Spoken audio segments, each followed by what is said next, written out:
बिस्मिल्लाहिर्रहमानिर्रहीम। अस्सलाम वालेकुम डियर स्टूडेंट्स, कैसे हैं आप? हमारा आज का जो टॉपिक है वो एक इंतहाई, अगर पाकिस्तान के हवाले से कह ले तो इंतहाई अहम तरीन टॉपिक है। और ये टॉपिक ना सिर्फ एलएलबी के स्टूडेंट्स बल्कि उसके अलावा हमारे जितने भी जुडिशियल एस्पिरेंट्स हैं, और जुडिशियल एस्पिरेंट्स को छोड़कर सीएसएस और पीसीएस और उसके अलावा हर वो शख्स जो पाकिस्तान की आईनी तारीख के अंदर, जो पाकिस्तान की हुकूमतों के अंदर जरा सी भी दिलचस्पी रखता है और उसको लगता है कि यार ये बहुत कोई मुश्किल चीज है, ये इसको याद करना, पता नहीं क्या हुआ, कैसे हुआ, मार्शल लॉ कब लगा, कौन सा आइन आया, कैसे आया, किस तरह हुआ। तो ये जो आज का टॉपिक है ये उन लोगों के लिए आप कह लें कि छोटा सा तोहफा है।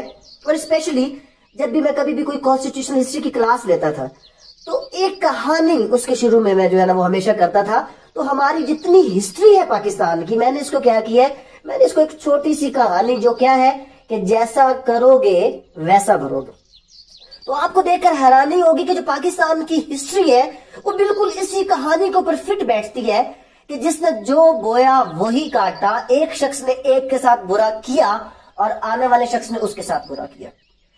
सबसे पहले कुछ चीजें मैं इस लेक्चर के बारे में बताता चलूं, क्योंकि ये जो मेरा लेक्चर होता है ये एक ग्रुप ऑफ पीपल के लिए नहीं होता, तो इसमें डिफरेंट ग्रुप्स के लोग होते हैं। अब इसमें सुनने वाले कुछ, क्योंकि मैं हमेशा ये जरूर बताता हूं कि इस लेक्चर को सुनना किस तरीके से, क्योंकि जब तक आपको इसके सुनने का तरीका नहीं समझ आएगा, इसको देखने का तरीका पता नहीं होगा, आपको इसको देखने का मजा ही नहीं आएगा। तो ये डिफरेंट लेवल्स के तुलबा के लिए लेक्चर। अब कुछ बिगनर्स होंगे कि जो कि बिल्कुल फर्स्ट, आप कह सकते हैं कि एलएलबी में भी एनरोल हो गए, या सेकंड पार्ट वाले स्टूडेंट, या फ्रेश जो इसको पहली बार ये सब्जेक्ट कॉन्स्टिट्यूशनल हिस्ट्री का पढ़ रहे होंगे। तो वो लोग क्या करें, वो इसको अपने लेक्चर्स के मुताबिक छोटे छोटे हिस्सों में तकसीम कर ले कि ये पहला हिस्सा, दूसरा हिस्सा, तीसरा हिस्सा, चौथा हिस्सा। वो इसको एक साथ अगर सुनेंगे तो हो सकता है कि उनके ऊपर बर्डन हो जाए, बट वन टाइम पूरा सुन ले, उसके बाद क्या करें, इसको छोटे छोटे हिस्सों में तकसीम कर ले। और वो लोग जो ये चीज पढ़ चुके हैं और ऑलरेडी एलएलबी पास कर चुके हैं, या सीएसएस पीसीएस में एक बार अपीयर हो चुके हैं, या जुडिशियल एग्जाम, क्योंकि ये इंटरव्यूज के अंदर इसमें से इतने ज्यादा क्वेश्चंस आते हैं कि आप हैरान हो जाएंगे आज के लेक्चर देखने के बाद। तो वो लोग क्या करें, वो इसको वन गो में सुने, बट वन गो में सुनने के बाद फिर इसको बार बार क्या करें, सुनते रहे। यहाँ पर कुछ लोग ये कहते हैं कि सर बोर्ड के ऊपर थोड़ा सा क्लियर नहीं होता जब आप लिखते हैं, कोई ब्लर हो जाता है, वो नेटवर्क का इशू भी हो सकता है आपके पास। तो इसका सोल्यूशन क्या है कि मैं हमेशा वन बोर्ड पे चलता हूं। तो ये वन बोर्ड की जो पिक्चर है ये मैं आपको शेयर कर दूंगा इसी सेम लेक्चर के डिस्क्रिप्शन के अंदर, आप वहां से ले सकते हैं। और मोरओवर अगर आपको डिटेल में ये सब कुछ अपडेटेड, जो ये मेरी बुक है इसके ऊपर, ये कॉन्स्टिट्यूशनल हिस्ट्री ऑफ पाकिस्तान, इसी के अंदर शुरू के कुछ पेज मैंने जैसा करोगे वैसा भरोगे की सूरत में क्या किया है कि ये कहानी मैंने लिख दी है। अगर ये किसी को चाहिए होगी तो मैं लिंक शेयर कर दूंगा, आप ऑनलाइन अपने घर बैठे भी इस बुक को ले सकते हैं। तो अभी हम आते हैं जैसा करोगे वैसा भरोगे कि हमारी आईनी तारीख वो कितनी अजीब सी है, उसमें कहां कहां पर ब्लैक स्टिग्मास है, कौन सी ऐसी चीजें जिनको हम लैंडमार्क कहते थे बट वो ब्लैक स्पॉट्स हैं, ऐसी क्या चीजें हैं। आज के लेक्चर में हम तमाम चीजें डिस्कस करेंगे। लेक्चर एक है, सफर काफी लंबा है, हमने चलना कहां से है, हमारी कहानी स्टार्ट कहां से होगी। हमारी कहानी स्टार्ट होगी जनाब 14 अगस्त, कौन से वाला, 14 अगस्त 1947, जब यही रमजान शरीफ का महीना था। इस बाबरकत महीने में अल्लाह ताला ने क्या किया, हम लोगों को एक नेमत से नवाजा जिसका नाम हमने पाकिस्तान रखा। 14 अगस्त 1947 एक मुल्क इस दुनिया के नक्शे पर उभरा कि जिसके बारे में ये बहुत ज्यादा प्रेडिक्शंस की जा रही थी कि ये कुछ अर्सा नहीं चल सकेगा। इसको अलग करने का, इसको तकसीम करने का मकसद यही था कि इसको बड़ी जल्दी इसको दबा दिया जाए, बट शायद ये नहीं पता था कि फूंकों से ये चिराग बुझाया ना जाएगा, कि ये जो मुल्क है ये अल्लाह का एक तोहफा है जो रमजान शरीफ में मुसलमानों को मिला था। तो ये इसलिए नहीं बना था कि ये तबाह हो जाएगा। और इंशाल्लाह आप लोग देखेंगे, मेरा ईमान है कि एक दिन यही मुल्क दुनिया के ऊपर एक सुपर पावर बन के इंशाल्लाह उभरेगा। तो 14 अगस्त 1947 से हमारी कहानी का आगाज होता है कि जब क्या होता है कि कायद आजम Mohammad Ali Jinnah, father of the nation, क्या करते हैं, कायद आजम मोहम्मद अली जिन्ना हमारे फर्स्ट गवर्नर जनरल का हलफ उठाते हैं। यहाँ पर एक चीज मैं अभी साथ साथ कुछ चीजें क्लियर करूंगा, यहाँ पर आप लोग गौर से सुनना है। कायदे आजम मोहम्मद अली जिन्ना हमारे फर्स्ट गवर्नर जनरल बन जाते हैं और फर्स्ट पीएम कौन बनते हैं? वो बनते हैं लियाकत अली खान। उर्दू में इसलिए लिख रहा हूं कि आपको देखने की भी आसानी होगी और मोर ओवर क्या होगा, थोड़ा सा जगह कम लेगा। और first president of the CA ये भी कौन थे? कायदे आजम। यहां से थोड़ा सा आपको पता चलेगा कि ये क्या है, कि ये पाकिस्तान का पहला प्रेसिडेंट कायदे आजम, गवर्नर जनरल कायदे आजम, ये है क्या? यहां पर छोटी सी बात बताऊं, इधर आपने याद रखने हैं, जो बिगिनर्स है उनका समझ लिया, फर्स्ट डे का लेक्चर यही है। बस आपने यहां पे याद रखने हैं नए नाम और पुराने नाम। तो दर हकीकत जो गवर्नर जनरल है, he was the head of the state, और आजकल हेड ऑफ द स्टेट कौन है? आजकल हेड ऑफ द स्टेट है प्रेसिडेंट। तो means governor general is the old name of the president. तो जब मैंने ये कहा that Quaid-e Azam was the first governor general of Pakistan, it means that he was the first head of the state and the first president of the Pakistan. तो फिर ये वाला president क्यों लिखा वो भी बताता हूं। First PM prime minister was Liaquat Ali Khan. तो डेफिनेटली जो लियाकत अली खान थे, जो कैबिनेट थी, जो काबीना थी, जो वुज़राए आजम थे, जो वुज़रा थे, जैसे तो तब गवर्नमेंट कौन बना रहा था? लियाकत अली खान साहब। तो वो सारे किसके अंडर काम कर रहे थे? लियाकत अली खान साहब। उससे आगे चलते हैं जनाब। First president of the CA. CA का मतलब क्या है? सीए का मतलब है कॉन्स्टिट्यूएंट असेंबली। कॉन्स्टिट्यूएंट असेंबली का क्या मतलब हुआ? कानून साज असेंबली। आजकल कौन सी है कानून साज assembly? Yes definitely you right, national assembly. तो ये नेशनल असेंबली का जो पुराना नाम था ये क्या था? कॉन्स्टिट्यूएंट असेंबली, जिसमें टोटल 79 लोग थे, 69 पहले थे, 10 रिजर्व सीटें डाली गई थी। और ये 1945 को जो जनरल इलेक्शन हुआ था ना, उसकी बेस पर जो लोग आए थे उनको मिलाकर पाकिस्तान की पहली कानून साज असेंबली बनाई गई थी। तो डेफिनेटली कानून साज असेंबली को आज कौन करता है? इसका चेयरपर्सन कौन होता है? आज इसका स्पीकर होता है। तो भाई उस वक्त जो स्पीकर, जो मौजूदा speaker of the national Assembly Qasim Suri साहब है, तो उस वक्त जो असेंबली थी उसका पुराना नाम सीए और स्पीकर का पुराना नाम क्या था? प्रेसिडेंट। तो अगर मैंने लिखा that the first president of the CA, it means that the first speaker of the national assembly of Pakistan. तो कायदे आजम के पास क्या है? 2 ओहदे। नंबर 1 ही वाज द, अगर आज के दौर में मैं कंपेयर करूं तो he was the president as well as the speaker of the national Assembly. उम्मीद है आपको ये क्लियर हो गई होगी। तो फर्क क्या है? ओल्ड नेम और न्यू नेम। तो यहां पर क्या हुआ कि 1947 में हम चले तो 1947 में Quaid-e Azam was the first governor general, Liaquat Ali Khan was the first PM and the first president of the CA was Quaid-e Azam Mohammad Ali Jinnah. सब कुछ ठीक था। फिर हमने क्या किया? फिर हमने एक ऐसा शख्स जो बेचारा एक ऐसी बीमारी में मुब्तला था कि जिसको ठंडे इलाके में नहीं भेजना चाहिए था, हमने उसको उठाकर जियारत में बिठाया कि भाई ठंड से मर जाओ। और जब वो वहां पर बीमार हो जाता है तो उसके बीमार होने के बाद हमारे पास कोई एम्बुलेंस नहीं है कि हम उसको, क्योंकि उसकी नियरेस्ट हॉस्पिटल कहां पर था? कराची के अंदर उसको पहुंचाना था। और जितना टाइम लगता है जियारत से कराची आप लोग वाकिफ है। तो हमने ये जुल्म किया। हम तो हमेशा ऐसा ही करते हैं, क्योंकि जैसा करोगे वैसा भरोगे। जब हमने इस मुल्क के बनाने वाले के साथ ऐसा किया तो आज भर रहे हैं ना। तो यही कहानी हमारी चलेगी, जैसा करोगे वैसा भरोगे। तो Quaid-e Azam first governor general and Liaquat Ali Khan was the first PM और first president of the constituent assembly of Pakistan was also Quaid-e Azam Mohammad Ali Jinnah. 1948 में कायदे आजम का जब इंतकाल होता है तो हमारे सेकंड गवर्नर जनरल आते हैं। वो कौन होते हैं? ख्वाजा नाज़मुद्दीन। तो हमारा जो सेकंड गवर्नर जनरल है 1948 में वो है ख्वाजा नाज़मुद्दीन। और एक बड़ा मशहूर नाम आप लोगों ने सुना होगा। कौन सा नाम? Who became the second president of the Constituent Assembly of the Pakistan। जो लोग एक बार भी पढ़ चुके हैं उनके जहनों में ये नाम होगा। कौन सा?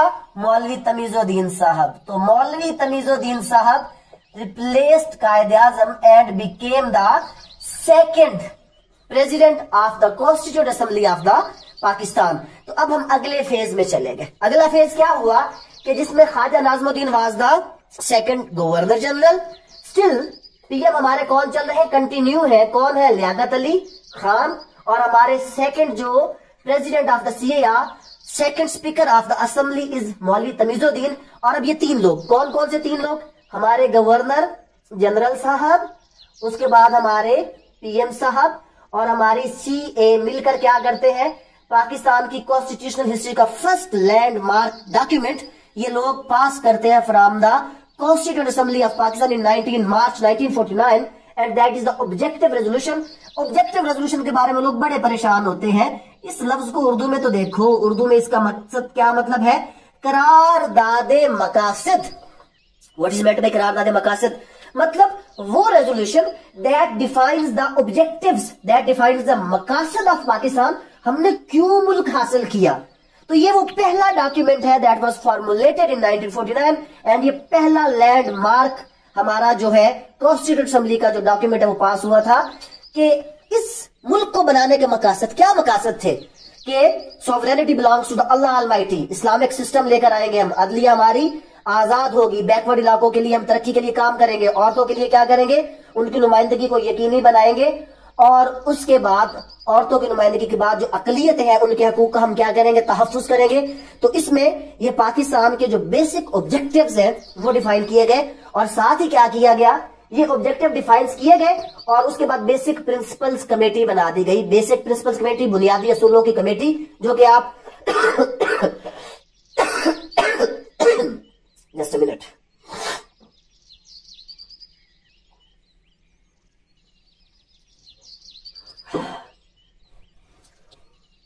इन द सेम वे क्या हुआ कि जो बिगिनर्स हैं वो अपना एक लेक्चर रोक देंगे, ऑब्जेक्टिव रेजोल्यूशन के गिर्द घूमेंगे, फिर आगे आ जाएंगे। Basic principles committee BPC, it was chaired by कौन? मौलवी तमीजुद्दीन साहब। इसके प्रेसिडेंट भी कौन थे? चेयरमैन कौन थे? मौलवी तमीजुद्दीन साहब। क्यों? क्योंकि वो कॉन्स्टिट्यूएंट असेंबली के क्या थे? प्रेसिडेंट थे। तो बेसिक प्रिंसिपल कमेटी का क्या मकसद था? To formulate the constitution of Pakistan in the light of objective resolution. Objective resolution के मुताबिक क्या करना? पाकिस्तान का एक आइन बनाना। It was the primary responsibility of the basic principle committee. लेकिन अगर मैं कहूं कि ये बेसिक प्रिंसिपल कमेटी की जो रिपोर्ट है ये लियाकत अली खान को भी खा गई और यही आपके सेकंड PM को भी खा गई, तो ये गलत नहीं होगा। अभी तक कहानी शुरू नहीं हुई, थोड़ा सा आगे चलते हैं। जैसा करोगे वैसा भरोगे तो लेकर आता हूं। थोड़ा सा सिर्फ मुझे टाइम दे दे यहाँ पर, सिर्फ मैं ये चीज क्लियर करता चलूं कि बेसिक प्रिंसिपल कमेटी ने क्या किया।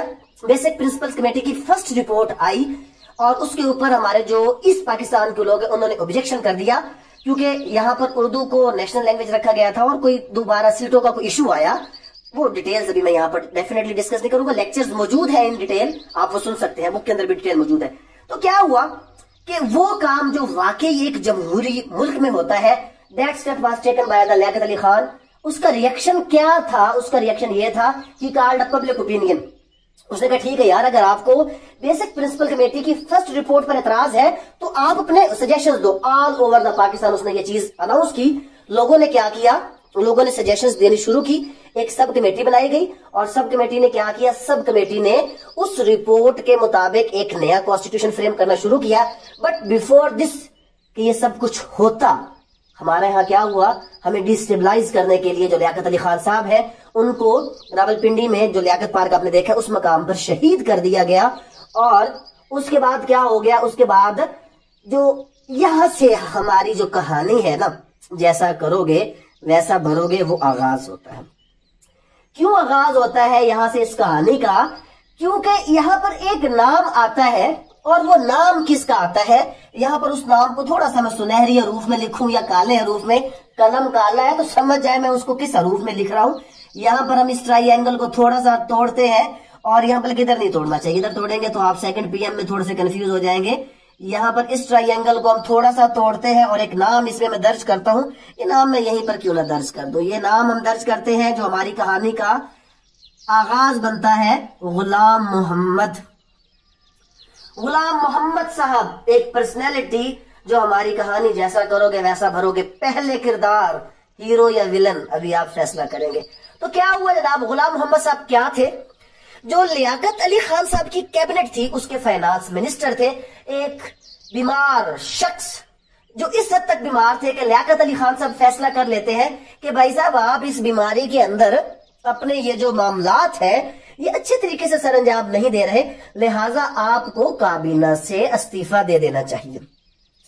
तो अब काबीना से जब वो इस्तीफा देने के लिए, क्योंकि सीट छोड़ने का दिल किसको करता है, यहां पर गुलाम मोहम्मद साहब क्या है, first finance minister of Pakistan, Pakistan के पहले वजीर खजाना गुलाम मोहम्मद साहब किसकी कैबिनेट का हिस्सा है, he is part of the cabinet of the Liaquat Ali Khan. Liaquat Ali Khan साहब, उसको कहते हैं भाई साहब आप बीमार हो, ये सीट छोड़ो, इससे पहले कि ये सीट छोड़ो, यहां पर लियाकत अली खान साहब का असैसिनेशन होता है। तो मौरखीन यहां पर ये भी लिखते हैं कि उनके कातलों में एक नाम गुलाम मोहम्मद साहब का भी था, बट कोई शवाहिद नहीं है, तो I can't say anything about it. But सबसे ज्यादा बेनिफिट लियाकत अली खान साहब के कत्ल का किसको जाता है, वो जाता है गुलाम मोहम्मद साहब को। तो we can say that he was responsible, may be और may not be, for the murder of the, for the assassination of the first PM of Pakistan Liaquat Ali Khan साहब। तो यहां पर क्या हुआ, अब ये स्टोरी चेंज हो जाती है। और स्टोरी क्या चेंज होती है, क्योंकि अब यहां पर कैबिनेट कौन बना रहा है, कैबिनेट तो बना रहा है जनाब हमारा पीएम बना रहा है। तो मींस जो कैबिनेट बनाएगा, जो गवर्नमेंट रन करेगा, वो मोर पावरफुल होगा। ताकत का नशा, ये ताकत का नशा यहां पर आया।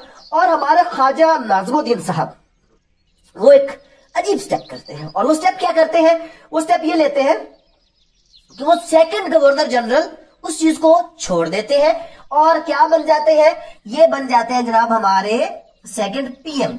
तो क्या हुआ, ख्वाजा नाज़मुद्दीन साहब who was the second governor general of Pakistan was also the second PM. शायद आप लोगों को आज से पहले पता नहीं होगा कि ख्वाजा साहब ही दूसरे गवर्नर जनरल थे और ख्वाजा साहब ही दूसरे क्या थे, वजीर आजम। Because after the death of the first PM Liaquat Ali Khan, Khawaja Nazimuddin उसने क्या किया, उसने तो oath of the second PM. तो सेकंड पीएम भी हमारे कौन बन गए, हमारे सेकंड पीएम बन गए जो सेकंड गवर्नर जनरल भी थे। और गवर्नर जनरल का सीट हो गया खाली।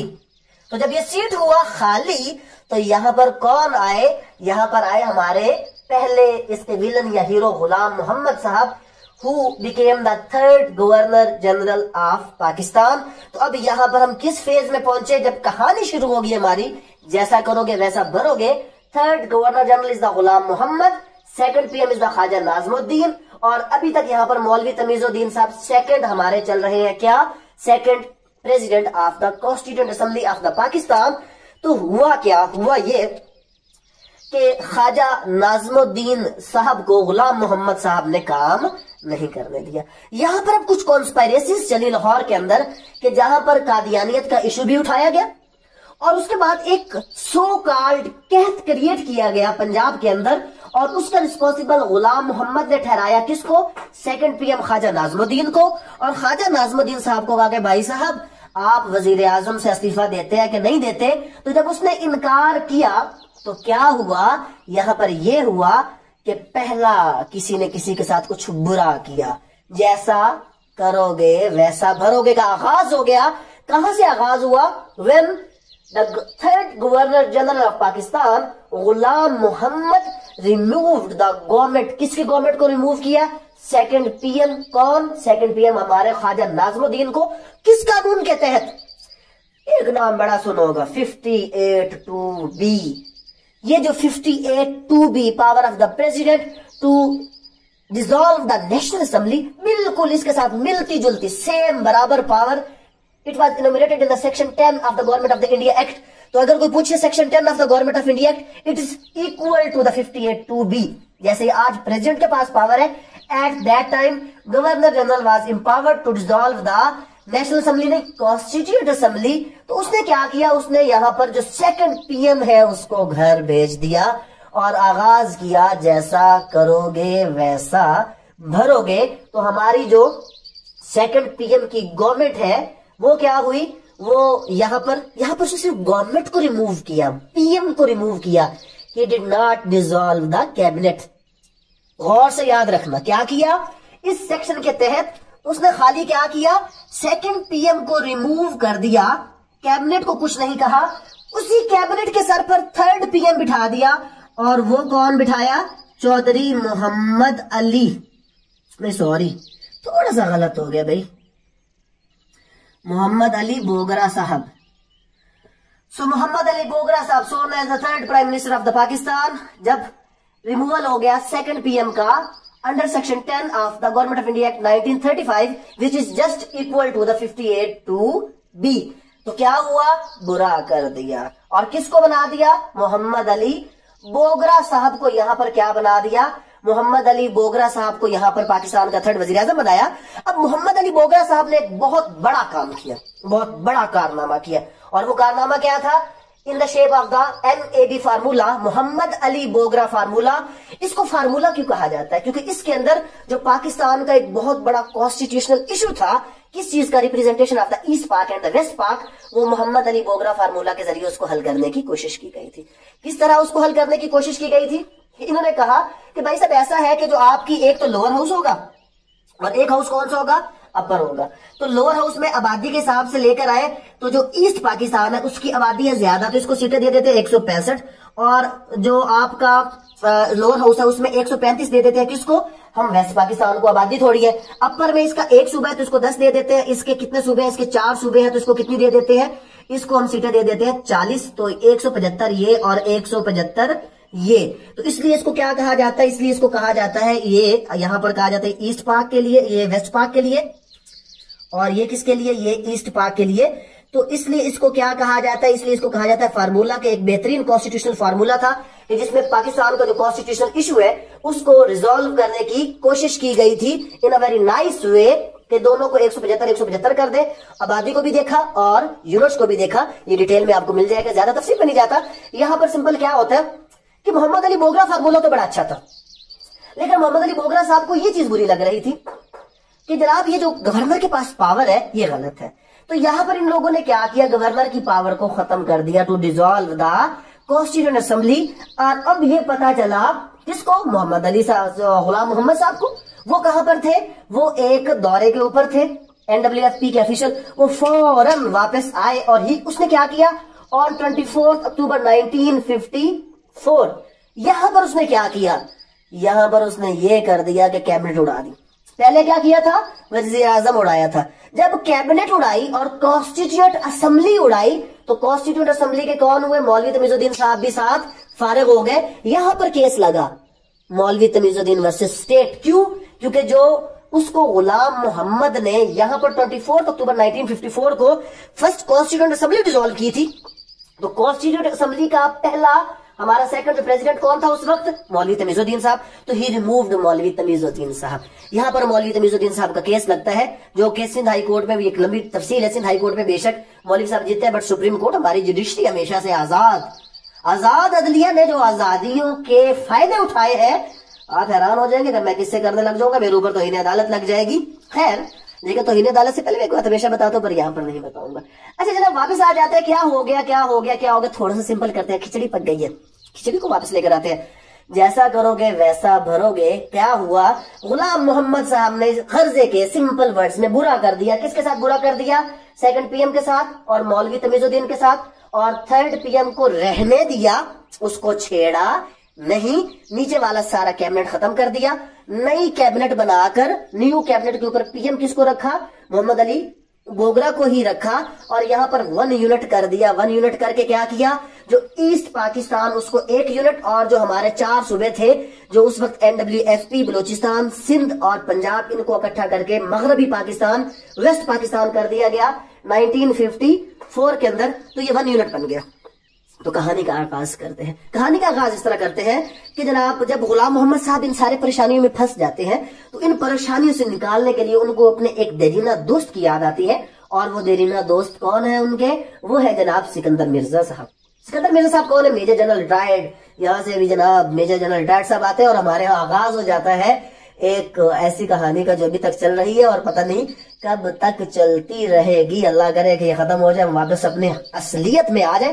खैर, यहाँ पर क्या होता है, यहाँ पर ये होता है कि जनाब गुलाम मोहम्मद साहब वो अपनी मदद के लिए बुलाते हैं किसको, अपने दोस्त सिकंदर मिर्जा साहब को, और उसको बड़े अच्छे ओहदे पर फायज करते हैं। उसको ट्राइबल एरियाज का मिनिस्टर भी बना देते हैं, और उसको कहते हैं कि भाई साहब आप मेरे साथ मिलकर चलो, हमने इस मुल्क को जुबान लड़क जाती है, अभी शहरी कटाई होने वाला, चलाना है, करना है पर चलाना है। हम इस मुल्क को जनाब मिलकर चलाते हैं। तो सिकंदर मिर्जा साहब यहाँ पर आ जाते हैं गुलाम मोहम्मद साहब की मदद करने के लिए, और जब वो पाकिस्तान की खिदमत करते हैं, किसको खिदमत करना अच्छा नहीं लगता, उनको खिदमत करना इतना अच्छा लगता है। और साथ उनको एहसास होता है कि यार मेरा जो दोस्त था गुलाम मोहम्मद, वो तो बेचारा बीमार था, उसको तो लियाकत अली खान के दौर से बीमारियां लगी हुई थी।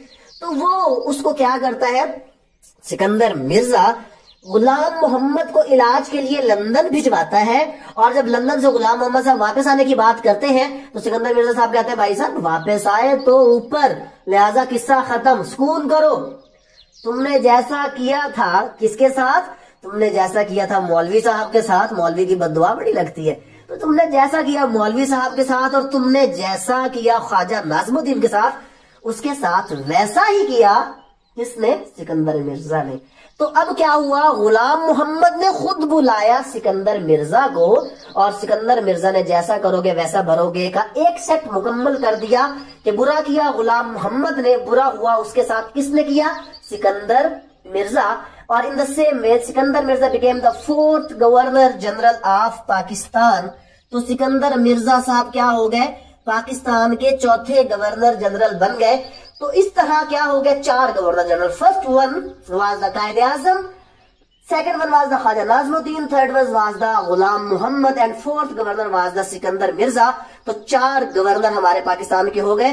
और यहां पर आकर सिकंदर मिर्जा साहब को मोहम्मद अली बोगरा साहब पसंद नहीं आए, बट मोहम्मद अली का नाम अच्छा लगता था उनको, तो लिहाजा उन्होंने फिर क्या किया, यहां पर चौथा वजीर आजम कौन था, चौधरी मोहम्मद अली था। मोहम्मद अली पर बोगरा से क्या हो गया, चौधरी हो गए। ये अलग अलग पर्सनैलिटीज हैं। तो Chaudhry Mohammad Ali became the 4th prime minister of the Pakistan. यहां से हम आगे चलते हैं, क्या हो गया जनाब, ये हो गया, थोड़ा सा थक गया, 1 मिनट।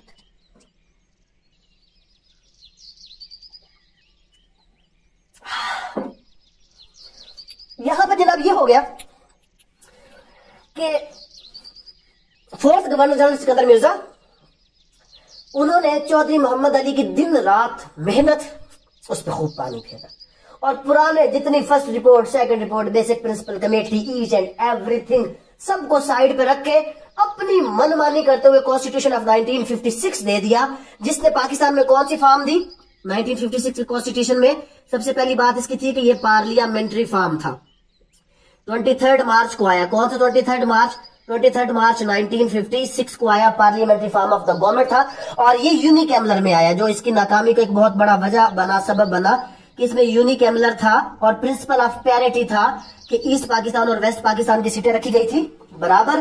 तो ये जो 1956 का कॉन्स्टिट्यूशन है, it was a parliamentary form of government दे रहा था। पाकिस्तान फेडरेशन शुरू से था। हाँ, मसला जो जुबान का था उसको हल करने के लिए उर्दू और Bengali was made the national language. और पाकिस्तान के कितने सूबे थे, 2, ईस्ट पाकिस्तान और West Pakistan, because West Pakistan was a 1 unit. तो 2 असेंबलियां बनाई गई थी, वेस्ट पाकिस्तान के लिए लाहौर के अंदर, ईस्ट पाकिस्तान के लिए बनानी थी ढाका के अंदर।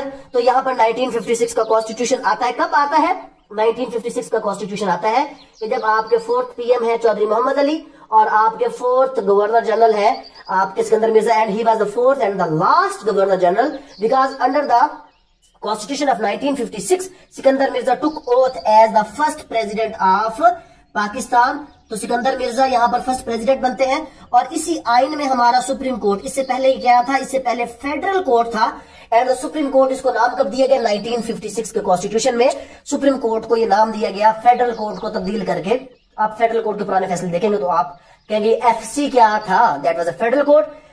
इसको बाद में क्या किया गया, जिसको बाद में सुप्रीम कोर्ट का नाम दिया गया इन द कॉन्स्टिट्यूशन ऑफ 1956। तो 1956 के कॉन्स्टिट्यूशन के मेन कैरेक्टरिस्टिक्स क्या है, उर्दू और बंगाली हमारी क्या है, उर्दू और बंगाली हमारी नेशनल लैंग्वेज है।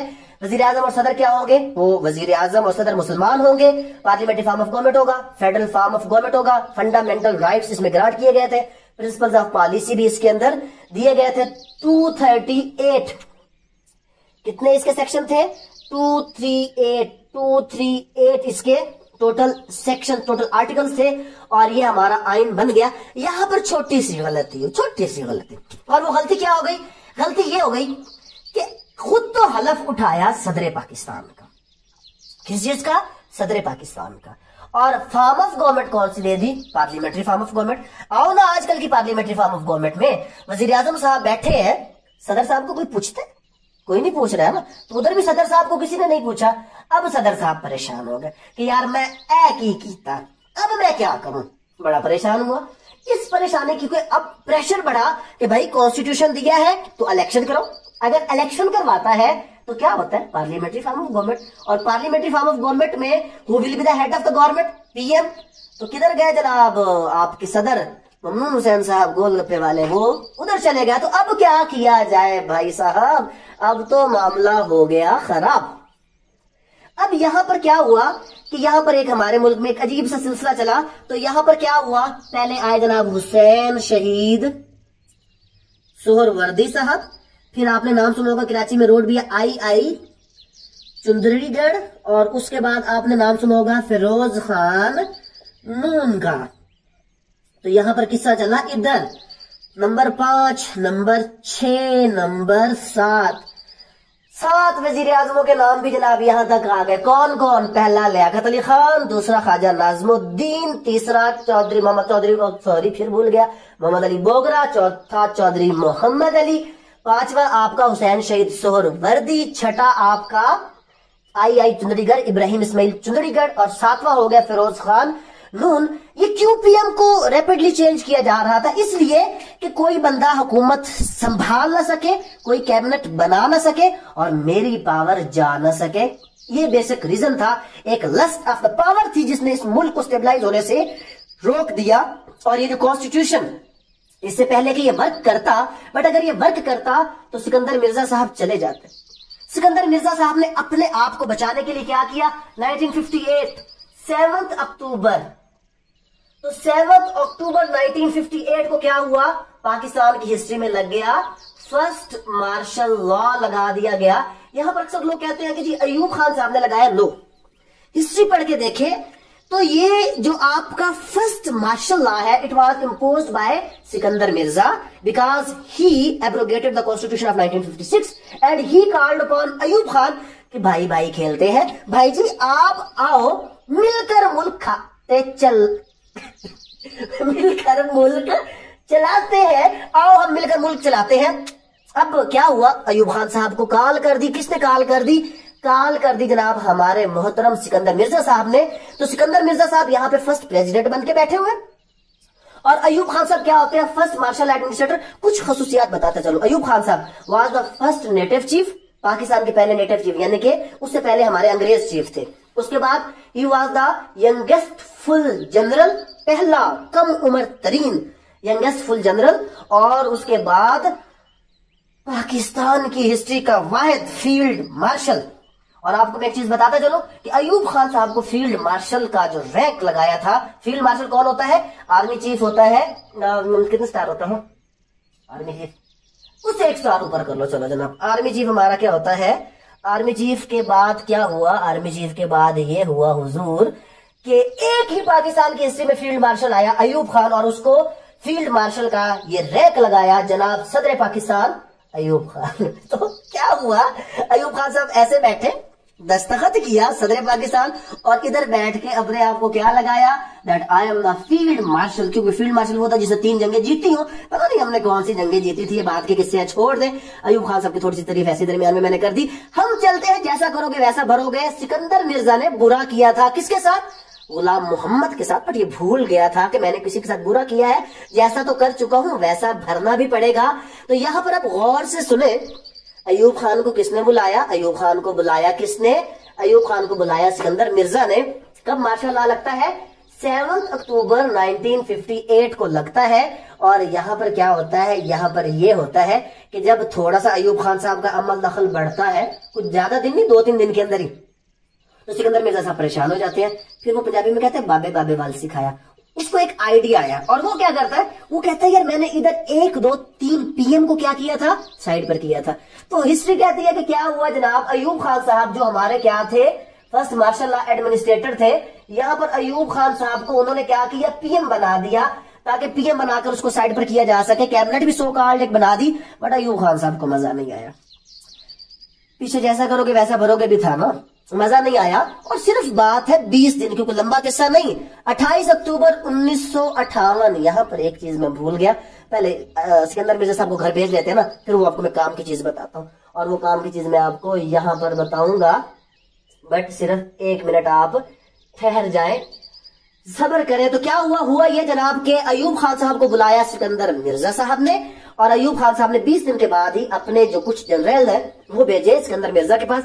अब सिकंदर मिर्जा साहब के घर में क्या हो रहा था, खुद हिस्ट्री की किताब पढ़ लीजिएगा, मुझे शर्म आती है बताते हुए। तो ये हुआ जनाब वहां पर कि उनसे कहा गया कि हुजूर या तो इस्तीफे पर दस्तखत करें या फिर ऊपर। तो मजबूरी थी, इस्तीफे पर दस्तखत किए और वहां से उसको एग्जाइल किया गया क्वेटा, और क्वेटा से फिर क्वेटा का नाम भी आ गया, क्वेटा से फिर उसको किधर भेज दिया, क्वेटा से उसको भेज दिया गया लंदन, और वहीं पर लंदन में उसका इंतकाल होता है, जिसके बाद वो 1971 में मरता है। तो उसको पाकिस्तान में दफनाया भी नहीं जाता, ईरान के अंदर सिकंदर मिर्जा साहब दफन है। तो क्या हुआ यहाँ पर, सिकंदर मिर्जा ने खुद को बुलाने वाले गुलाम मोहम्मद के साथ बुरा किया तो भरा।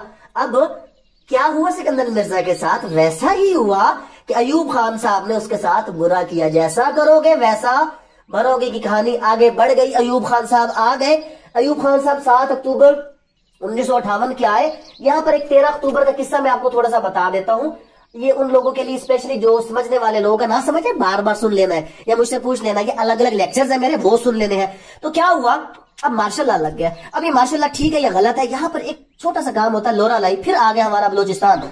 लोरा लाई के अंदर एक शख्स दासो है, वो एक कत्ल कर देता है और उसको FCR 1911 के तहत फांसी की सजा सुना दी जाती है। वो अपनी सजा को चैलेंज करता है। दासो कहां पर, वो चैलेंज करता है लाहौर हाई कोर्ट के अंदर, और लाहौर हाई कोर्ट में किसके तहत चैलेंज करता है, article 5 and 7 of the constitution of Pakistan 1956, equality before law के असूल के ऊपर, फंडामेंटल राइट के ऊपर वो उसको करता है, वहां पर सू करता है, वहां पर उसको अपील में जाता है, रिट करता है, और वो इसकी फेवर में हो जाता है और क्लियर हो जाता है that FCR 1911 null and void है और कॉन्स्टिट्यूशन के मुताबिक उसकी सजा गलत, क्योंकि जिस कानून के तहत सजा दी गई थी सजा ही गलत, कानून ही गलत, किस्सा खत्म। एक कत्ल का केस था, एक आम सा कत्ल का केस था। जो कत्ल का केस जब इस सारे सिनेरियो में आया तो अब उसकी सुप्रीम कोर्ट में कब थी तारीख, सुप्रीम कोर्ट में उसकी तारीख थी 13 अक्टूबर 1958। लेकिन इससे कुछ दिन पहले पूरा सिनेरियो चेंज हो चुका था। अब गौर से समझने वाले लोगों के लिए एक चीज बताता हूं कि अगर सुप्रीम कोर्ट क्या करता है, supreme court high court Lahore के फैसले को बरकरार रखता है तो इट मींस FCR गलत है। अगर FCR गलत है तो किस टच स्टोन पर गलत है, on the touch stone of the constitution. और अगर 13 अक्टूबर 1958 को सुप्रीम कोर्ट कहता है that the constitution still exist, तो what about those persons who abrogated the constitution on 7 October 1958, तो वो गलत हो जाता। हुकूमत को पता चला, भाग कर गए और हमारी अदलिया ने अपनी आजादी का भरपूर साथ भरपूर बस क्या कहूं, लफ्ज नहीं मिलते, भरपूर जनाब मुजाहिरा किया और कहा कि नहीं भाई वो FCR ठीक है, कॉन्स्टिट्यूशन गलत है। डासो साहब चलो चलो फांसी के ऊपर चलो। डासो साहब को फांसी लगा दिया गया यहाँ पर, और वो बेचारे इस मार्शल लॉ की भेंट चढ़ गए और कॉन्स्टिट्यूशन को कर दिया गया एब्रोगेट। हमारे अयूब खान साहब हुकूमत में आ गए, नो डाउट। अयूब खान साहब जब आए तो शुरू में वाकई, अच्छा यहाँ पर एक चीज मैं भूल गया, एक चीज भूल गया, छोटी सी। अब जब कहानियां देखते हैं, फिल्में देखते हैं, फिल्मों में एक तो हीरो हीरोइन की कहानी चल रही होती है और विलन की जो हम चला रहे हैं, एक साथ साइड पे एक होता है, कुछ जोकर होते हैं और वो क्या करते हैं, वो आपको अम्यूजमेंट के लिए कोई ना कोई एक फनी छोटा सा क्लिप लेकर आ जाते हैं। देखते हैं ना जॉनी लीवर शिवर फिल्मों के अंदर कोई ना कोई चीज लेकर आ जाते हैं। यहाँ पर मेन प्लॉट के साथ एक साइड प्लॉट भी है और एक यहाँ पर भी ऐसे ही एक अम्यूजमेंट के लिए कुछ लोग मौजूद है, पाकिस्तान की अवाम। और वो क्या करती है, वो ये करती है, थोड़ा सा मैं आगे आपको लेकर चलता हूं कि जब पहली बार यहां पर जनाब लगता है मार्शल लॉ तो वो तालियां बजाते हैं, मिठाइयां तकसीम करते हैं, खुशियां मनाते हैं, शुक्र है जान छूटी। किससे जान छूटी, हमारी उससे जान छूटी। वो जो कौन थे, ये जो सियासतदान थे। फिर उसके बाद क्या होता है, उसके बाद जब अयूब खान साहब जाते हैं, दूसरा मार्शल लॉ लगता है, फिर तालियां बजाते हैं, और जब उसके बाद भुट्टो साहब आते हैं तो सिविल गवर्नमेंट के आने पर तालियां बजाई जाती है, मिठाइयां तकसीम की जाती हैं। और फिर उसके बाद मैं हैरान हूं कि जब भुट्टो जाता है, फिर मार्शल लॉ लगता है, फिर मिठाइयां तकसीम होती हैं और फिर तालियां बजाई जाती हैं। और जियाउल हक के बाद फिर जब दूसरी हुकूमत आती है बेनजीर, तब भी तालियां, नवाज शरीफ तब भी तालियां, फिर बेनजीर तब भी तालियां, फिर नवाज शरीफ तब भी तालियां, फिर मुशर्रफ आया तब भी तालियां, मुशर्रफ के जाने पर फिर तालियां, फिर मिठाइयां, जरदारी आया फिर खुशियां, जरदारी गया फिर खुशियां, नवाज शरीफ आया फिर खुशियां, नवाज शरीफ गया फिर खुशियां, इमरान खान आया तो फिर खुशियां, फिर तालियां। पर इमरान खान ने जो हाल किया, तो अब अगले वजीर आजम आने पर खुशियां और तालियां तो होगी, पर मिठाइयां तकसीम करने के पैसे हमारे इस साइड प्लाट के लोगों के पास नहीं रहेंगे। ये रिवाइंड करना 4-5 बार, आपको सारे जो है ना वज़ीर आज़म मैंने गिनवा दिए, आपको पता चल जाएगा। खैर जनाब, वापस आ जाते हैं, कहां पर आ जाते हैं, हम आ जाते हैं अयूब खान साहब के ऊपर। Dassault versus state. Ayub Khan साहब ने कुछ अच्छे काम भी किए, चेक एंड बैलेंस रखा, सरकारी मुलाजमीन को पकड़ा, उसके बाद लैंड रिफॉर्म्स किए। पाकिस्तान क्या हुआ, पाकिस्तान वाकई इंडस्ट्रियलिस्ट मुल्क उस इंडस्ट्री की तरफ भी आया। ज़राअत में हमें पहला नंबर दे दिया गया हमारे नहरी निजाम को, और उसके बाद लैंड रिफॉर्म्स की सूरत में जब गरीबों में जमीनें तकसीम की गई तो नो डाउट अयूब खान की हुकूमत को बहुत पसंद किया गया। तो इसी पसंद के नशे में 1964 से पहले क्या हुआ, 1962 का क्या आ गया, 1962 का कॉन्स्टिट्यूशन आ गया जून 1962 के अंदर। और इसके अंदर क्या थे, इसके अंदर आर्टिकल थे 250 आर्टिकल्स थे। और ये कौन सी फॉर्म देता था, ये प्रेसिडेंशियल फॉर्म ऑफ गवर्नमेंट दे रहा था। जिस प्रेसिडेंशियल फॉर्म ऑफ गवर्नमेंट में पाकिस्तान का जो हुकूमत था वो प्रेसिडेंट ने चलाना था। और उसके बाद इसमें जो असल 2 चीजें वो इनडायरेक्ट इलेक्शन, बाकी सब चीजें बाकी हम डिस्कस नहीं करते। तो कुछ फंडामेंटल राइट को भी क्या किया गया था, कुछ फंडामेंटल जो आपके राइट्स है, स्पेशली जो पॉलिटिकल राइट्स है, उनको सस्पेंड भी कर दिया गया था। तो मेन अगर हम बात करें 1962 के कॉन्स्टिट्यूशन की, तो इसकी मेन कैरेक्टरिस्टिक वही जुबान क्या थी, क्योंकि हम इकट्ठे थे, उर्दू और बंगाली थी। अदलिया की आजादी का ठप्पा शप्पा लगा हुआ था हमारे ऊपर, फेडरेशन का ठप्पा लगा हुआ था हमारे ऊपर, लेकिन यहाँ पर हमने पार्लियामेंट्री फार्म से शिफ्ट किया प्रेसिडेंशियल फार्म के ऊपर, और डायरेक्ट इलेक्शन को शिफ्ट कर दिया इनडायरेक्ट इलेक्शन, जिसको बेसिक डेमोक्रेसी का नाम दिया जाता है। अब ये सब छोटा सा फिर उठाना है किसने, इकट्ठा, बस इस स्टेप को सुनना है आप लोगों ने, बाकी छोड़ देना तो फिर मिक्सअप हो जाएगा। मैं तो बादाम खाता हूँ ना, आपको कई बार बताया, खुद बादाम खा लो या मुझे भेज दो, इस तरह फर्क पड़ जाएगा। क्या हुआ जनाब, यहाँ पर ये हुआ कि हमारा 1962 का constitution, that was also written constitution with 250 articles, और it presented presidential form of the government. Pakistan federation तो था ऐसे, यहाँ पे एक छोटा सा गलत काम हुआ, पाकिस्तान का नाम चेंज हुआ, इस्लामी जमहूरिया पाकिस्तान से इसको जमहूरिया पाकिस्तान किया गया। और यहां पर लिखा गया कि जो स्पीकर है he could be a non मुस्लिम।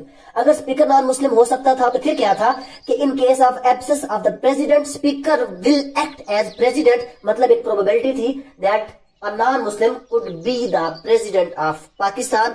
ये वो वजह थी कि जिसके ऊपर मौलवी हजरात ने बहुत एहतजाज किया, और उसके बाद स्पेशली जो नाम था वो चेंज हो गया और इसको इस्लामी जमहूरिया पाकिस्तान कर दिया गया। बट यहाँ पर जो फंडामेंटल राइट्स, जो असेंबली और एसोसिएशन, जो पॉलिटिकल राइट्स है, आपके सियासी जमात बनाना, जलसे करना, इस पर पाबंदी लगाई गई थी। पर जब अयूब खान साहब को लगा कि मैं बड़ा स्ट्रांग हो गया हूं, तो यहाँ पर उसने क्या किया, उसने इस चीज को खत्म किया। और फिर इस वजह से 1964 में पाकिस्तान का क्या हुआ, फर्स्ट जनरल इलेक्शन हुआ, और इस जनरल इलेक्शन में 64% ही लेकर अयूब खान साहब became the first elected president of the Pakistan. और मुकाबले में कौन था, फातिमा जनाह। तो फातिमा जनाह को साथ दिया सारी की सारी आपकी पॉलिटिकल पार्टीज ने, बट जिसकी लाठी उसकी भैंस। तो कौन जीता, जिसको जीतना चाहिए था, उसका हक बनता था, और वो जीता जनाब अयूब खान साहब became the first elected president of the Pakistan.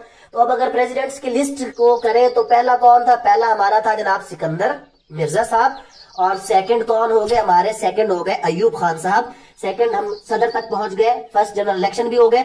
यहां पर 1965 जो सबसे बड़ी चीज, इंडो पाक वार, तो ये इंडो पाकिस्तान वार हुआ। इंडो पाकिस्तान वार के बाद जो गवर्नमेंट थी वो बहुत हद तक कमजोर हो चुकी थी, और इन रियल यहाँ पर 1962 की इंडिया और चाइना की जंग का मैं जिक्र नहीं करूंगा, मुझे बहुत दुख होता है, टाइम भी शॉर्ट होगा, खिचड़ी भी पक जाएगी, लिहाजा नहीं करता। बट 1965 में हमने एक जंग लड़ी, किसके साथ जंग लड़ी, इंडिया के साथ जंग लड़ी। हम हारे या हम जीते पता नहीं, मैं नहीं डिस्कस करूंगा, टाइम नहीं है यहाँ पर। तो 1965 की वार हो गई, और उसके बाद हम उस नतीजे पर पहुंच गए कि हमारे पास ना रोटी थी, ना कपड़ा था, ना मकान था। याद आ गया था। तो यहाँ पर हमारे यहाँ एक और सिस्टम चला। 1967 पाकिस्तान पीपल्स पार्टी, जुल्फकार अली भुट्टो साहब ने क्या किया, रोटी कपड़ा मकान का नारा लगाया, क्योंकि पाकिस्तानी अवाम के पास मसला था रोटी का, कपड़े का और मकान का। और उसके बाद क्या कर दिया उसने, पीपल्स पार्टी की बुनियाद रख दी। एक चीज मैं यहाँ पर बताना भूल गया, जैसा करोगे वैसा भरो की तरफ वापस आ जाते हैं। हमने ये तो अभी तक कर लिया था कि गुलाम मोहम्मद ने बुरा किया ख्वाजा नाज़मुद्दीन और मौलवी तमीज़ुद्दीन के साथ, तो उसके साथ बुरा किया सिकंदर मिर्जा ने, क्योंकि वो खुद उसको लाया था। सिकंदर मिर्जा लाया अयूब खान को, अयूब खान ने बुरा किया सिकंदर मिर्जा के साथ। अयूब खान साहब को यहाँ पर अपने एक मिनिस्टर के साथ बहुत बस जबरदस्त किस्म की मोहब्बत हो गई, ऐसी मोहब्बत कि वो जनाब जो सिगार है वो भी शेयर करते थे। आपने तस्वीरें देखी होगी सिगार शेयर करने की। तो जनाब यहाँ पर उन्होंने उसको अपना फॉरेन मिनिस्टर बना दिया और अपना राइट हैंड बनाया जुल्फकार अली भुट्टो। जुल्फकार अली भुट्टो क्या थे? ही was the foreign minister of Ayub Khan. Ayub Khan साहब को बड़ी मोहब्बत थी, मोहब्बत की तस्वीरें सरेआम है।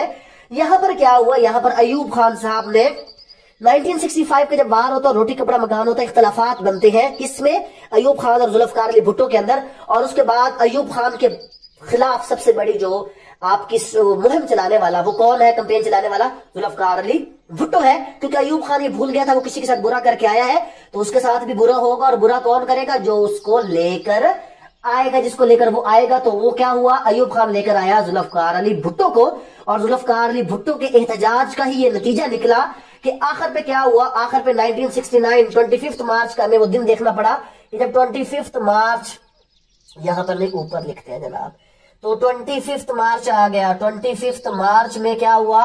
यहां पर हमारे मुल्क में लग गया सेकंड मार्शल लॉ। तो जो हुकूमत मार्शल लॉ से चली थी वो खत्म हो जाती है किसके ऊपर? मार्शल लॉ के ऊपर। 25 मार्च 1969 अयूब खान साहब कहते हैं मैं ना खेल सा ना खेलन दे सा, और हुकूमत दे देते हैं याहिया खान साहब को। यहां पर याहिया खान साहब हमारे क्या बन जाते हैं? याहिया खान साहब सेकंड मार्शल लॉ एडमिनिस्ट्रेटर भी बन जाते हैं और फिर वो सदर भी बन जाते हैं। और वो 1970 में देते हैं LFO लीगल फ्रेमवर्क ऑर्डर देते हैं कि जिसके तहत 1 यूनिट को डिसॉल्व कर दिया जाता है और पाकिस्तान में करवाए जाते हैं इलेक्शन। और उस इलेक्शन के नतीजे में क्या होता है? यहां पर गौरतलब बात है, उस इलेक्शन के नतीजे में कुछ इस तरह होता है कि जो ईस्ट पाकिस्तान की जितनी सीटें थी वो मुजीबुर रहमान जीत जाता है, जो कि मोर देन 130 थी। और वेस्ट पाकिस्तान के अंदर पीपल्स पार्टी अबाउट 67 सीट्स लेती है। तो मतलब बुरी तरह अगर हम इस सेंट्रल लेवल पर देखें तो पीपल्स पार्टी बुरी तरह हारी। 67 सीटें पीपल्स पार्टी ने ले ली और मुजीबुर रहमान ने कितनी ली? More than 130। तो राइट ऑफ द गवर्नमेंट बनता था मुजीबुर रहमान का।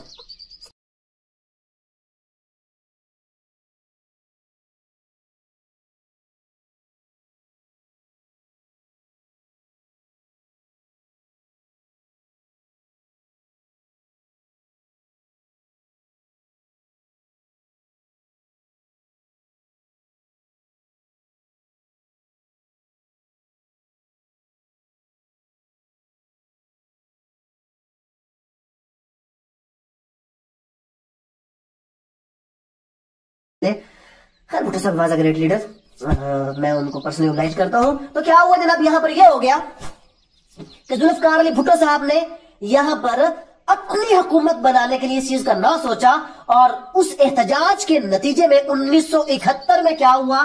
सेपरेशन ऑफ पाकिस्तान हो गया। और इस separation of Pakistan, separation of Bangladesh में क्या हुआ? सेपरेशन ऑफ बंगाल में आपका एक नया मुल्क बांग्लादेश, जो हमारा मशरकी पाकिस्तान था, जो हमारा दाया बाजू था, हमसे कट गया और वो मशरकी पाकिस्तान बन गया और हम बन गए मगरबी Pakistan. At that time Zulfikar Ali Bhutto साहब वाज इन USA, तो स्पेशल PIA का जहाज भेजा गया और जुल्फकार अली भुट्टो साहब को 20 दिसंबर 1971 को यहां पर इस मुल्क के अंदर बुलाया गया। और उनको बुलाया गया, क्या बनाया गया? गौर से देखिएगा, first civil martial law administrator. आपने एक फिक्रा सुना होगा कि पीपल्स पार्टी मार्शल लॉ की पैदावार। Why? Because the first step in the government of Pakistan, जो एक प्रॉपर स्टेप जुल्फकार अली भुट्टो ने लिया था, that was as a civil martial law administrator. और वो सिविल मार्शल लॉ एडमिनिस्ट्रेटर के तौर पर उसने क्या किया था? टाइम बता देना मुझे, सेल मेरा किधर है। तो क्या हुआ कि जनाब सिविल मार्शल लॉ एडमिनिस्ट्रेटर के तौर पर 20 दिसंबर 1971 को भुट्टो साहब ने हलफ उठा लिया और सिविल मार्शल लॉ एडमिनिस्ट्रेटर। तो सिविल मार्शल लॉ एडमिनिस्ट्रेटर के तौर पर क्या किया? सिर्फ सिविल मार्शल लॉ एडमिनिस्ट्रेटर के तौर पर भुट्टो साहब ने क्या किया? भुट्टो साहब ने जनाब यहां पर हलफ उठा लिया और हलफ उठाने के बाद वो बन के बैठ गए। क्या बन के बैठ गए? मार्शल लॉ एडमिनिस्ट्रेटर बन के बैठ गए। कौन जनाब? हमारे जुल्फकार अली भुट्टो साहब। तो जुल्फकार अली भुट्टो साहब became the first martial administrator. तो यहां पर जब याहिया खान का मार्शल लॉ लगा हुआ था तो 2 केस हुए थे, एक असमत जिलानी के वालिद और जो दूसरा क्या है गुलाम हुसैन जिलानी इस तरह का नाम है उनका, और सेकेंडली जरीना गौहर का जो खाविंद है अल्ताफ गौहर, इन दोनों को अरेस्ट किया गया था याहिया खान साहब वाले मार्शल लॉ के तहत। इन लोगों का एक मुकदमा चल रहा था और उस मुकदमे में क्या हुआ, उस मुकदमे में मैं बड़ा हैरान हूं। ये अस्मा जिलानी का मुकदमा, अब मौजूदा आपने इसका नाम सुना होगा, अस्मा जहांगीर। तो ये तब भी अस्मा जिलानी साहबा थी। इनके वालिद साहब को मार्शल लॉ, जो कौन सा मार्शल लॉ, ये सेकंड मार्शल लॉ जो था उसके तहत अरेस्ट किया गया था, और जरीना गौहर के खामिद को अरेस्ट किया गया था। इनका मुकदमा था, एक सिंध में चल रहा था, एक पंजाब में, और सुप्रीम कोर्ट में जाकर दोनों क्या हो गए, मुकदमे इकट्ठे हो गए। तो जब ये दोनों मुकदमे वहां पर जाकर इकट्ठे हुए, अदलिया ने अपनी आजादी का एक बार फिर सबूत दिया और कहा बाकी सब कुछ गलत, बाकी सब कुछ गलत। लेकिन भुट्टो साहब बिल्कुल ठीक, आप ऐसा करें जनाब, जल्दी से कोई आइन बनाए और जल्दी से हुकूमत संभाल लें आप लोग, बस किस्सा खत्म करें, क्यों इतना इस मुल्क को टफ टाइम दे रहे हैं। तो जनाब यहाँ पर क्या हुआ, यहाँ पर यह हुआ कि 1972 के अंदर ये सिविल मार्शल लॉ का कहानी खत्म हो गया और पाकिस्तान का फर्स्ट कौन सा इंटरम कॉन्स्टिट्यूशन आया। और इस इंटरम कॉन्स्टिट्यूशन में क्या हुआ, इस इंटरम कॉन्स्टिट्यूशन में यही जुल्फकार अली भुट्टो साहब क्या बन गए, इसके तहत ZA भुट्टो लिख रहा हूं, ZA भुट्टो साहब इसके तहत क्या बन गए, प्रेसिडेंट बने, सदर बने पाकिस्तान के। तो जुल्फकार अली भुट्टो साहब पाकिस्तान के क्या रह चुके हैं, सदर भी रह चुके हैं। किसके तहत, 1972 के इंटरम कॉन्स्टिट्यूशन जो कि प्रेसिडेंशियल फॉर्म ऑफ गवर्नमेंट देता था, उसके तहत ये सदर बने। अब आप फैसला करें कि यहां पर भुट्टो साहब की गवर्नमेंट क्या दुरुस्त है या गलत। नो डाउट अगर हम देखें तो वहां पर सिचुएशन ऐसी थी कि गवर्नमेंट बननी तो चाहिए थी, but he lost the elections of the 1970। तो 1970 के इलेक्शन में हारने के बाद क्या दोबारा इलेक्शन नहीं होना चाहिए था। चलो अलग बात है कि हम कहते हैं कि हमारा मुल्क अफोर्ड नहीं कर सकता था, बट मैंडेट किधर है, बट वो सारी चीजें कहां पर है, आप लोग खुद फैसला कर लीजिए कि है भी या नहीं है। खैर जुल्फकार अली भुट्टो साहब इंटरम कॉन्स्टिट्यूशन लेकर आते हैं और उसके बाद जो हमारा मौजूदा कॉन्स्टिट्यूशन है 1973 का जो कॉन्स्टिट्यूशन है वो हमारा आ जाता है। जो मौजूदा कॉन्स्टिट्यूशन है हमारा पाकिस्तान का, जो इस वक्त तक चल रहा है अलॉन्ग विद 25 अमेंडमेंट्स।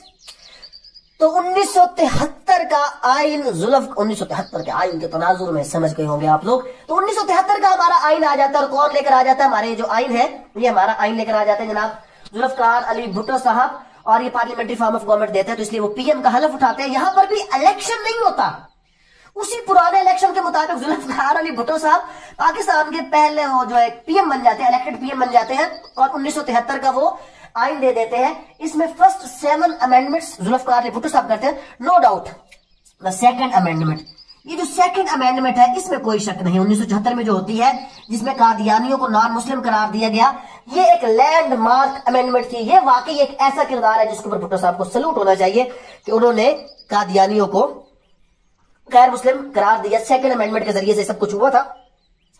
पहली 7 अमेंडमेंट्स कॉन्स्टिट्यूशन ऑफ पाकिस्तान, 1973 का कॉन्स्टिट्यूशन, जल्दी से इसका ओवरव्यू देता हूं। पार्लियामेंट्री फॉर्म ऑफ गवर्नमेंट था, federal form of the government था। यहां पर पहली बार सेनेट इंट्रोड्यूस हुआ, बाइकैमरल लेजिस्लेचर आ गया। यहां पर अब क्या हुआ, उर्दू नेशनल और इंग्लिश ऑफिशियल लैंग्वेज। कैरेक्टरिस्टिक में जाकर आप लोग सुन सकते हैं, कुछ नए कमीशन बनाए गए थे, इस्लामिक आइडियोलॉजी काउंसिल और नेशनल फाइनेंस कमीशन वगैरह, कुछ वो चीजें इंट्रोड्यूस करवाई गई थी। उसके बाद बाइकैमरल लेजिस्लेचर आपको बता चुका हूं, इंडिपेंडेंस ऑफ द जुडिशरी भी यहां पर हो चुका था, और उसके बाद फंडामेंटल राइट्स भी थे, प्रिंसिपल्स ऑफ पॉलिसी भी थे, और उसके बाद पार्लियामेंट्री फॉर्म ऑफ गवर्नमेंट का मतलब क्या था कि पीएम होगा और साथ क्या होगा जनाब हमारे सदर साहब भी होंगे। तो ये सारा एक सर्कल यहां पर 1973 के कॉन्स्टिट्यूशन की सूरत में आया। और उसके बाद इसकी फर्स्ट 7 अमेंडमेंट्स किसने कर दी, फर्स्ट 7 अमेंडमेंट्स जो थी वो इसी खुद जनाब जुल्फकार अली भुट्टो साहब ने कर दी। और उसके बाद क्या हुआ, भूल गए, जैसा करोगे वैसा भरोगे। हमने अभी तक ये तो कर दिया, क्या कर दिया, फिर वापस चलते हैं। गुलाम मोहम्मद ने बुरा किया किसके साथ, मौलवी तमीजुद्दीन और ख्वाजा नाज़मुद्दीन के साथ। और गुलाम मोहम्मद के साथ बुरा किसने किया, गुलाम मोहम्मद साथ बुरा किया सिकंदर मिर्जा ने। सिकंदर मिर्जा ने बुरा कर दिया गुलाम मोहम्मद के साथ और लेकर आया अयूब खान को। अयूब खान ने बुरा किया किसके साथ, सिकंदर मिर्जा के साथ, और अयूब खान लेकर आ गया जुल्फकार अली भुट्टो को। जुल्फकार अली भुट्टो ने किसके साथ बुरा किया, अयूब खान के साथ। और जुल्फकार अली भुट्टो साहब भूल गए, जैसा करोगे वैसा भरोगे। यहां पर इस तरह कुछ होता है कि जब जुल्फकार अली भुट्टो साहब एक दिन जाते हैं मुल्तान, वहां पर एक जलसे के लिए, और जब वो अपने हाउस के अंदर होते हैं तो सुबह के टाइम वो खिड़की का ऐसे पर्दा हटाते हैं तो उनको जनाब एक यंग बड़ा एंथुजियास्टिक और बेहतरीन यूनिफॉर्म के अंदर एक शख्स फुल अटेंशन खड़ा हुआ नजर आता है अपने उस ग्राउंड के अंदर, अपने लॉन के अंदर। वो खैर देखते हैं, एक मामूल की इंतजार गर्मी समझते हैं, वो ब्रिगेडियर को वहां पर खड़े होते हैं तो उसको देखते हैं, खैर वो चले जाते हैं। सुबह वो जलसा जलसा करके 11 बजे वापस अपने कमरे में आते हैं, फिर उनको वो बंदा नजर आता है और फिर उसके बाद वो दोबारा देखते हैं, चले जाते हैं। फिर जब वो जोहराना, यानी कि जो अब जोहराना सुनते क्या होता है, ये लंच को कहते हैं, जोहर के बाद का खाना, वो जनाब जोहराने के बाद को शाम को एक तो जलसा अटेंड करके वापस आते हैं, बंदा वहीं पे खड़ा, फिर भी खैर चले जाते हैं। इशाइया डिनर को कहते हैं, इशाइया करके वापस आते हैं, वो बंदा तब भी यहीं पर खड़ा होता है, बड़े हैरान होते हैं कि वो बड़े अटेंशन में खड़ा होता है। उसको बुलाते हैं और कहते हैं, यंग मैन, मैं आपको सुबह से देख रहा हूं कि आप यहाँ पर खड़े हुए हैं, आखिर क्या रीजन? वो कहता है, जनाब I am core commander Multan और मेरा प्लेयर है कि जनाब आप यहाँ पर तशरीफ लेकर आए हैं, तो यहाँ पर आपकी जो सिक्योरिटी है, इट्स माय पर्सनल रिस्पॉन्सिबिलिटी, इसलिए मैं जनाब किसी और पर यह चीज नहीं कर सकता, मैं खुद खड़ा हूं इस चीज के लिए। बहुत अच्छा लगता है जुल्फकार अली भुट्टो साहब को, और जुल्फकार अली भुट्टो साहब उसका नाम पूछते हैं, what's your name young man? वो कहता है, मेरा नाम है जियाउल हक, जैसा करोगे वैसा भरोगे। यहाँ पर क्या होता है, भुट्टो साहब को वो इतना पसंद आता है। एक और भी यहाँ पर छोटी सी कहानी है कि जियाउल हक साहब दावत देते हैं भुट्टो साहब को, और भुट्टो साहब से एक वो जो टैंक के जरिए निशाना लगवाया जाता है, और वो कहते हैं कि ऑलरेडी वहां पर कोई उसमें जिधर निशाना लगता है वो पहले से कुछ रखा हुआ था, वो फट जाता है और तारियां बजते कि भुट्टो साहब का निशाना लगा दिया। तो खैर भुट्टो साहब का निशाना, वो अब भुट्टो साहब का निशाना तीर पर लगा या जियाउल हक साहब का निशाना तीर पर लगा, निशाना तीर पर, दो तीर निशाने पर जाकर लगा। और क्या हुआ, भुट्टो साहब को मोहब्बत हो गई जियाउल हक साहब के साथ, और उसने 2-3 सीनियर जनरल्स को स्किप किया और जियाउल हक was made the army chief. But Bhutto साहब ये भूल गए, जैसा करोगे वैसा भरोगे, और जैसा करोगे वैसा भरोगे। 1977 क्या हुआ, ये क्या है, 5 जुलाई है जनाब, 5 जुलाई 1957। तो आपके मुल्क में क्या लगता है, 3rd मार्शल लॉ लग जाता है, और 3rd मार्शल लॉ कौन लगाता है, 3rd मार्शल लॉ लगाते हैं जनाब जियाउल हक साहब। And in this way Ziaul Haq became the 3rd martial law administrator of Pakistan. Pakistan में मार्शल लॉ लग चुके हैं। मैं सिर्फ देख लूं कि चल रहा है कि नहीं चल रहा। जनाब यहाँ पर क्या हुआ, यहाँ पर ये हो गया कि जो हमारी कहानी कहां पर चल रही थी कि जियाउल हक साहब ने क्या कर दिया, जियाउल हक साहब ने जैसा करोगे वैसा भरोगे की कहानी को आगे बढ़ा दिया। और जुल्फकार अली भुट्टो साहब, तो जुल्फकार अली भुट्टो साहब ने क्या किया था, अयूब खान साहब के साथ जैसा किया वैसा भरा, और इस तरह करके क्या हुआ जनाब, जियाउल हक साहब हमारे पाकिस्तान के 3rd मार्शल लॉ एडमिनिस्ट्रेटर। तो अब तक कितने मार्शल लॉ लगे, दोबारा गौर से देखते जाइए। पहला मार्शल लॉ अयूब खान ने लगाया 7 अक्टूबर 1958 को, दूसरा मार्शल लॉ याहिया खान ने लगाया कब, 1969 25 मार्च को, और तीसरा मार्शल लॉ लगता है जियाउल हक साहब ने लगाया 5 जुलाई 1977 को। और यहाँ पे भुट्टो साहब को पहले अरेस्ट किया जाता है, फिर उनको छोड़ दिया जाता है। जब उनको छोड़ा जाता है तो वो बहुत ज्यादा एहतजाज करते हैं। उस एहतजाज के बाद भुट्टो साहब को दोबारा अरेस्ट किया जाता है। यहाँ पर वो मुकदमा जो आपने सुना होगा नुसरत भुट्टो वाला, तो यहाँ पर नुसरत भुट्टो वर्सेस स्टेट मुकदमा लगता है, और वो किस लिए लगता है, वो against the re arrest of the Zulfikar Ali Bhutto लगता है। यहां तक जियाउल हक साहब का जो इरादा था वो था कि peaceful transformation of the government, कि वो गवर्नमेंट ट्रांसफॉर्म कर देंगे पॉलिटिकल पावर्स को। बट यहाँ पर वो इलेक्शन भी अनाउंस करते हैं और आपका इलेक्शन कमिश्नर भी अपॉइंट किया जाता है। सब कुछ करने के बाद वो एक 15 पॉइंट एजेंडा देते हैं कि जनाब इलेक्शन कैंपेन के दौरान ये सब कुछ नहीं होगा, कोई गैर इस्लामी सरगर्मी नहीं होगी, और इसके ऊपर एक चेक एंड बैलेंस रखा जाएगा, कोई एक्स्ट्रा खर्चे नहीं होंगे, जिसके ऊपर फिर एहतजाज हो जाता है। और फिर उस एहतजाज के अंदर ये नुसरत भुट्टो वाला केस भी आ जाता है, और ये सारा कुछ चलता चलता यहाँ पर क्या होता है कि जियाउल हक साहब को पाकिस्तान की खिदमत करना बड़ा अच्छा लगता है, और गर्ज है कि वो मार्शल लॉ को पक्का करके बैठ जाते हैं। यहाँ पर एक स्टार्ट होता है इस्लामाइजेशन का दौर, जहां पर नो डाउट पाकिस्तान में बहुत से इस्लामी कवानीन, रमजान ऑर्डिनेंस आपका, उसके बाद हुदूद ऑर्डिनेंस के बाद जनाब आप अगर देख ले यहाँ पर तो कानून शहादत आर्डर, ये सारे कवानीन जो इस्लामिक होते हैं, इस्लामी सजाएं शुरू हो जाती है, इस्लामाइजेशन का पीरियड शुरू हो जाता है। और इसी पीरियड में अब क्या हुआ, अब ये हुआ कि यहाँ पर हमारे कॉन्स्टिट्यूशन में main amendment, 8th amendment in the constitution of Pakistan होती है। कब होती है, ये 8th अमेंडमेंट होती है 1985 में। और यहाँ पर जो असल चीज है वो है 58 2 और बी, 58 और 2, 58 power of the president to dissolve the national Assembly, कब कि with the consent of the PM, अभी भी मौजूद है। 58 2 power of the president to dissolve the national Assembly when the PM is not president present. जैसे नवाज शरीफ का हो गया था मामला, तो उस सूरत में वो अभी भी स्टिल एग्जिस्ट करती है। बट 58(2) के साथ बी एक्शन जो इंसर्ट किया गया इन द 8th अमेंडमेंट के सदर जब चाहे असेंबली तोड़ सकता है। ये 58(2)(b) का हमारे 1973 के कॉन्स्टिट्यूशन में बहुत अहम किरदार है, जो मैं अभी आपको एक सीक्वेंस के साथ समझाने की कोशिश करूंगा। तो 8th अमेंडमेंट होगी यहाँ पर। 8th अमेंडमेंट में क्या हो गया? 8th अमेंडमेंट में 58(2)(b) जो है वो हमारे कॉन्स्टिट्यूशन के अंदर ऐड हो जाती है जनाब। जब ये 58(2)(b) ऐड हो जाता है तो उसके बाद जियाउल हक साहब क्या करते हैं? 9th अमेंडमेंट करवाने की कोशिश करते हैं। और 9th अमेंडमेंट क्या होती है कि शरिया will be the supreme law of the land. लेकिन कुछ लोगों को ये बात पसंद नहीं आती और उसकी वजह से 1988 में जियाउल हक साहब जो कि बहावलपुर के अंदर एक आर्मी की मशक देखने के लिए गए होते हैं और जब वो मशक दे के वापस आ रहे होते हैं तो वहां पर उनको एक आमों की पेटी दी जाती है और वो अभी तक स्केल नहीं होती क्योंकि एंड पे मिली है। बट उनको आम, बहावलपुर के आम बहुत पसंद थे और वो कहते हैं बस इसको लोड करो जनाब। और जब वो लोड किया जाता है तो उन आम के अंदर एक बॉम्ब था और वो जब होता है तो पाकिस्तान की हिस्ट्री का एक इंतहाई बहुत बड़ा सानिया होता है कि जिसमें आपके पाकिस्तान के जो टॉप जितने भी आपके अथॉरिटीज थी वो सारी की सारी उस हादसे में चली जाती हैं अलॉन्ग विद अमेरिकन एम्बेसडर। तो उसके बाद क्या होता है? उसके बाद फिर एक गेम चलती है जो हमने देखा, भाई और बहन का खेल, बेनजीर नवाज शरीफ, बेनजीर नवाज शरीफ। तो फिर ये खेल हम देखते हैं और 1988 में क्या होता है? 1988 में फर्स्ट गवर्नमेंट आ जाती है। किसकी फर्स्ट गवर्नमेंट आती है? बेनजीर साहिबा की।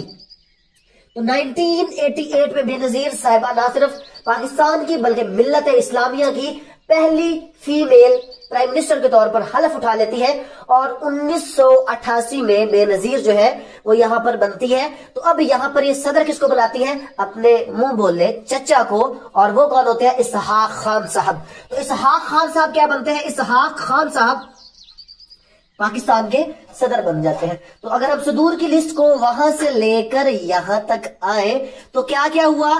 सबसे पहला सदर कौन था हमारा? सिकंदर मिर्जा। सिकंदर मिर्जा के बाद दूसरा कौन हो गया? हमारा अयूब खान। अयूब खान के बाद याहिया खान। थोड़े से अरसे के लिए जुल्फकार अली भुट्टो। फिर उसके बाद जुल्फकार अली भुट्टो साहब किसको बनाते हैं? चौधरी फजल इलाही को बनाते हैं। और फजल इलाही के बाद कौन हो जाता है? जियाउल हक। और जियाउल हक साहब के बाद सदर हमारा कौन बन जाता है? वो बन जाता है हमारा गुलाम इसहाक खान। तो बेनजीर साहिबा हमारी वजीर आजम बन जाती है। वजीर आजम भी पीछे से चल जाते हैं। पहला वजीर आजम कौन था? लियाकत अली खान। दूसरा कौन था जनाब? दूसरा था ख्वाजा नाज़मुद्दीन। तीसरा कौन था? मोहम्मद अली बोगरा। चौथा कौन था? चौधरी मोहम्मद अली। पांचवा हुसैन शहीद सोहरवर्दी। छठा आई चंडीगढ़। सातवां फिरोज खान नून। आठवां थोड़ी देर के लिए था बेशक लेकिन अयूब खान था। अयूब खान साहब के बाद फिर क्या होता है जनाब? अयूब खान साहब के बाद जुल्फकार अली भुट्टो। जुल्फकार अली भुट्टो साहब के बाद जब हमारे जियाउल हक साहब आते हैं तो वो जुनेजो साहब को क्या बनाते हैं? हमारा वजीर आजम बना देते हैं। जुनेजो के बाद कौन आ गया? बेनजीर। तो हमारी वजीर आजम है बेनजीर, हमारे सदर है इसहाक खान। और ये हम आपको खबर सुना रहे हैं 1988 की कि जब क्या होता है? जब ये होता है कि एक जो मोहतरमा बेनजीर भुट्टो साहबा है वो पाकिस्तान की पहली, ना सिर्फ पाकिस्तान की बल्कि मिल्लत इस्लामिया की, जैसे मिनट शायद मेरा अलार्म बज रहा है। तो मिल्लत इस्लामिया की क्या होती है? वो मिल्लत इस्लामिया की पहली जो है वो फीमेल प्राइम मिनिस्टर के तौर पर हलफ उठा लेती है। लेकिन यहां पर वो ये भूल जाती है, क्या भूल जाती है? कि 58(2)(b is still in the constitution. ये 58(2)(b अभी तक मौजूद है और ये भूल उनको ले डूबती है कि जब उनके मुंह बोले चचा क्या करती हैं वो इसहाक खान साहब? Under article 58(2)(b on the allegation of the corruption removes the first government of the Benazir. So the first government of the Benazir was removed under article 58(2)(b by Ghulam Ishaq Khan who was the president at that time. तो अब आपको पता चल गया 58(2)(b कितनी खतरनाक चीज है। तो 58(2)(b ने क्या कर दिया? एक और घर उजाड़ दिया। और यहां पर बेनजीर साहिबा 1988 के अंदर क्या होती हैं? वो इस वजीर आजम से हट जाती हैं। तो फिर हमारे भाई साहब आते हैं, हमारे बड़े भाई साहब 1990 में फर्स्ट गवर्नमेंट अपनी संभाल लेते हैं। और ये फर्स्ट गवर्नमेंट किसकी होती है? नवाज शरीफ की जनाब। तो नवाज शरीफ साहब फर्स्ट गवर्नमेंट संभालते हैं। यहां पर एक चीज मैं आपको बताता चलूं कि बेनजीर साहिबा ने क्या किया? बेनजीर साहिबा ने 10 और 11 अमेंडमेंट्स करने की कोशिश की। कौन सी गवर्नमेंट है ये? 10वीं और 11वीं अमेंडमेंट बेनजीर साहिबा ने करने की कोशिश की। 10वीं अमेंडमेंट में जो डेज है नेशनल असेंबली के वो वेरी किए गए थे, और उसके बाद 11वीं अमेंडमेंट वो भी पास नहीं हुई थी, जहां पर फीमेल कोटे का जिक्र था, बट वो पास नहीं की गई थी। 10 और 11 अमेंडमेंट्स कब होती है? वो बेनजीर साहब के इस दौर में होती है। नवाज शरीफ साहब आ जाते हैं, नवाज शरीफ साहब आने के बाद हुकूमत संभालते हैं, और यहाँ पर क्या करते हैं, एक 12th अमेंडमेंट करते हैं, और 12th अमेंडमेंट के जरिए से स्पीडी ट्रायल कोर्ट जो है वो बनाए जाते हैं। तो ये स्पीडी ट्रायल कोर्ट इसलिए बनाए जाते हैं ताकि जो हीनियस क्राइम्स हैं उनको जल्दी से कोप किए जा सके, तो इसलिए नवाज साहब ये बना देते हैं। और यहां पर नवाज शरीफ साहब पर इल्जाम लग जाता है, तो गुलाम इसहाक साहब again under article 58(2)B removes the government after Nawaz Sharif. तो जब ये गवर्नमेंट रिमूव करते हैं नवाज शरीफ की, तो नवाज शरीफ चले जाते हैं सुप्रीम कोर्ट में, और वहां पर वो सुप्रीम कोर्ट पर हमले की कहानी आती है। और महीने के बाद क्या होता है, महीने के बाद नवाज शरीफ साहब वापस आ जाते हैं। इट वॉज द रीजन, ये वो रीजन था कि जब वो उस जगह पर वापस आया था 1993 के अंदर, तो उसको लगा कि शायद मैं अब भी आ जाऊंगा, तभी हमने क्या किया, मुझे क्यों निकाला, इतना बड़ा ड्रामा। उसके पीछे कहानी क्या थी कि जब 1993 में इसहाक खान ने remove the government of Nawaz Sharif under article 58(2)B, यहां पर बने वजीर आजम आपके कायम मकाम मलक शेर मजारी साहब। बड़ा मजे का किस्सा है उनका, पर मैं बता नहीं सकता, टाइम बहुत शॉर्ट है। उसके बाद क्या हुआ जनाब, उसके बाद नवाज शरीफ साहब क्या हो गए, नवाज शरीफ साहब जो हमारे पाकिस्तान के वजीर आजम है, तो ये हुकूमत संभाल लेते हैं, इनको रिमूव किया जाता है, सुप्रीम कोर्ट इनको दोबारा वापस बहाल कर देता है। बट जस्ट आफ्टर 1 मंथ बड़े भाई जो हमारे जो मतलब फौज वगैरह, तो उन्होंने क्या किया, जबरदस्ती यहां से दोबारा इनसे इस्तीफा ले लिया जाता है, गवर्नमेंट रिमूव कर जाती है, मतलब वो रिजाइन कर देते हैं खुद या जैसे भी वो रिजाइन करते हैं, और फिर सेकंड गवर्नमेंट आ जाती है 1993 के अंदर, किसकी, बेनजीर साहिबा की।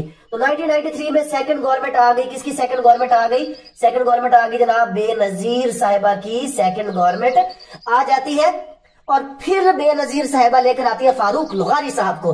तो यहां पर अभी सदर कौन बन जाते हैं, यहां पर सदर हमारे बन जाते हैं फारूक लगारी साहब। फारूक लगारी साहब पाकिस्तान के सदर हैं, बेनजीर साहिबा क्या है, हमारी वजीर आजम है, दूसरी बार वजीर आजम बनी है। तो टोटल बेनजीर साहिबा का यहाँ पर नंबर क्या है, ये 13वीं वजीर आजम है, दरमियान में कायम मकाम और केयर टेकर को मैं नहीं काउंट कर रहा। तो क्या हुआ, सदर फारूक लगारी साहब जो पाकिस्तान के 8वें सदर हैं, और बेनजीर साहिबा जो पाकिस्तान की यहाँ पर 13वीं वजीर आजम है, ये हुकूमत चलती है। और फिर घर को आग लगी, घर के चिराग से दोबारा फिर 58(2)B दोबारा आता है, और अगेन फारूक लगारी साहब under article 58(2)B of the constitution of Pakistan removes the government of the Benazir. अब आपको पता चल गया होगा कि 58(2)B कितनी खतरनाक चीज है, कि जिसकी वजह से क्या हुआ, बेनजीर की दोनों गवर्नमेंट्स कहीं से रिमूव हुई, आर्टिकल 58(2)B के साथ रिमूव हुई। और उसके बाद 1996 में क्या होता है, ये गवर्नमेंट रिमूव होने के बाद सेकंड गवर्नमेंट किसकी आ जाती है, सेकंड गवर्नमेंट आ जाती है जनाब नवाज शरीफ साहब की। तो जब नवाज शरीफ साहब की सेकंड गवर्नमेंट आती है, तो ये सोच में पड़ जाते हैं, ये कहते हैं कि यार because it was the most powerful political government in the history of the Pakistan, क्योंकि यहां पर जैसे अभी आप देखें ना, मखलूत हुकूमतें इधर से इधर से इधर से इधर से उधार लेकर, बट वहां पर नवाज शरीफ साहब को किसी से उधार लेने की जरूरत नहीं थी, उसके पास अकेले के पास इतनी सीटें थी कि वो खुद बखुद वजीर आजम बना। और उसके बाद द मोस्ट पावरफुल गवर्नमेंट उसके पास जब थी, तो उसने कहा यार ये जो पिछली कहानी चल रही है 58(2)B, मैं पहले इसको खत्म करता हूं। तो नवाज शरीफ ने क्या किया, 13th अमेंडमेंट की, और 13th अमेंडमेंट में क्या कर दिया, ये 58(2) तो रहा, और इसका जो B है 58(2)B को खत्म कर दिया, तो मतलब मजबूत हो गया। और सदर किसको बना लिया, रफीक हुसैन तारड़ को, बाबा दाढ़ी वाला, कुछ नहीं करना, सुकून के साथ रहना है। तो क्या हुआ, सदर भी उसको बना दिया, पहले 13th अमेंडमेंट को खत्म कर दिया, फिर फॉरवर्ड ब्लॉक बनते थे, तो उससे भी परेशान थे। फॉरवर्ड ब्लॉक को खत्म करने के लिए 14th अमेंडमेंट में हॉर्स ट्रेडिंग खत्म कर दिया, मतलब अगर कोई यहाँ पर लफ्ज में क्लास में क्या तो ऑनलाइन नहीं कह सकता। तो यहाँ पर क्या किया, 14th अमेंडमेंट में ये जो हाउस चेंजिंग एक करते थे मेंबर्स, उसको खत्म कर दिया, और चेयरमैन पार्टी को इख्तियार दिया कि अगर उनका कोई मेंबर उनकी टिकट पर जीतने के बाद अगर पार्टी चेंज करता है, तो वो उसको क्या कर सकते हैं, वो उसको रिमूव करवा सकते हैं वहां से। तो 14th अमेंडमेंट और मजबूत कर लिया। फिर 15th अमेंडमेंट की, नेवर पास्ड। 15th क्या है, वही सेम 9वीं रिपीट कर दी, शरिया will be the supreme law of the land, कभी पास नहीं हो सकी। और 16वीं अमेंडमेंट में कोटा सिस्टम कर दिया। कोटा सिस्टम क्या है, इसके ऊपर आपको मैं एक लंबी बहस सुनाऊंगा, पर अभी नहीं। यहां पर क्या हुआ, इस गवर्नमेंट के अंदर 14, 15, 16 3 अमेंडमेंट्स कब कर दी, second government of the Nawaz Sharif. 14th amendment, sorry 13th भी उसी ने की। 13 अमेंडमेंट्स में article 58(2)B was remove. 14th amendment में हॉर्स ट्रेडिंग के ऊपर पाबंदी लगी। 15th नेवर पास, शरिया will be the supreme law of the land. And 16th amendment में कोटा सिस्टम का वक्त एनहांस कर दिया गया, उसको मजीद बढ़ा दिया गया for a period of 20 years. बाद में समझा दूंगा। तो नवाज शरीफ साहब अपने आप को मजबूत करके बैठ गए और उनको पता था अब यहां पर कोई मुझे हिलाने वाला नहीं है, और जैसे करोगे वैसे भरोगे, तो कहीं दरमियान में रह गई। नवाज शरीफ साहब ने जो पीछे किया वो आपको मैं नहीं बता सकता, कि जो इसने हेलीकॉप्टर, जब हम छोटे छोटे बच्चे होते थे तो जब हेलीकॉप्टर से ये पर्सियां बेनजीर के खिलाफ वो इसने फेंकवाई थी, तो थोड़ा थोड़ा मुझे भी याद पड़ता है कि मैंने, इतना बूढ़ा नहीं वैसे मैं, तो थोड़ा थोड़ा मुझे भी याद पड़ता है कि जब वो हम पर्सियां पढ़ते थे और उसके ऊपर अजीब अजीब बातें लिखी होती थी। आज हम ये लोग बैठकर जमहूरियत और पता नहीं किस किस चीजों के नारे और पता नहीं क्या क्या चीजें करते हैं, और मैं हैरान होता हूँ पढ़े लिखे लोगों के ऊपर जो गधों की तरह इनके पीछे भागते हैं। खैर, दैट इज समथिंग एल्स। 1999 आ गया जनाब। इससे पहले क्या हुआ? इससे पहले हुआ वाक़या कारगिल। वाक़या करबला तो लगे, वाक़या कारगिल हुआ कि जहां पर क्या हुआ, मुशर्रफ साहब का जो इशू है वो आपको पता है कि वाक़या कारगिल जो हो जाता है। खैर, यहां पर ये होता है, एक मामला जो बनता है, मामला ये बनता है कि जनाब यहां पर नवाज शरीफ साहब को मुशर्रफ से मोहब्बत हो जाती है, और मुशर्रफ जो उसका आखिरी दिन होता है, जब वो जाने वाला होता है, तो नवाज शरीफ कहता है मुझे छोड़ के ना जा, दिल तोड़ के ना जा, और मुशर्रफ का पीरियड एक्सटेंड करता है, और उस एक्सटेंशन में मुशर्रफ नवाज शरीफ को क्या करता है? एक्सटेंड करता है। 12 अक्टूबर 1999 जो आपके मुल्क में इमरजेंसी लगी, mind it was not a martial law, it was an emergency. Emergency और मार्शल लॉ आपस में बहन भाई है। 3 मार्शल लॉ और एक इमरजेंसी लगी है, तो इमरजेंसी कहा जाता है जी मुल्क की जरूरत है, तो चीफ एग्जीक्यूटिव ऑफ पाकिस्तान का जनाब ओहदा यहां पर क्रिएट किया जाता है। और 1999 के अंदर मुशर्रफ साहब क्या करते हैं? मुशर्रफ साहब यहां पर आपका मुल्क चीफ एग्जीक्यूटिव के तौर पर संभाल लेते हैं, और यहां पर वो पीसीओ दिया जाता है, प्रोविजनल कॉन्स्टिट्यूशनल ऑर्डर दिया जाता है। 2002 में क्या होता है? 2002 के अंदर एक LFO होता है, लीगल फ्रेमवर्क ऑर्डर।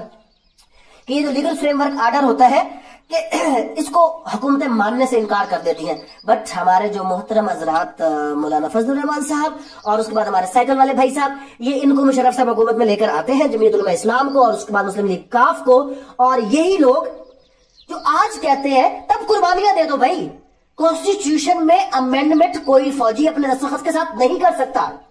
आप वहां पर कुर्बानी देते, आप कहते हैं हम मर जाएंगे बट असेंबली में बैठकर इस बिल के ऊपर दस्तखत नहीं करेंगे, वहां पर तो आपने दस्तखत कर दिए, उसने गलत कर दिया।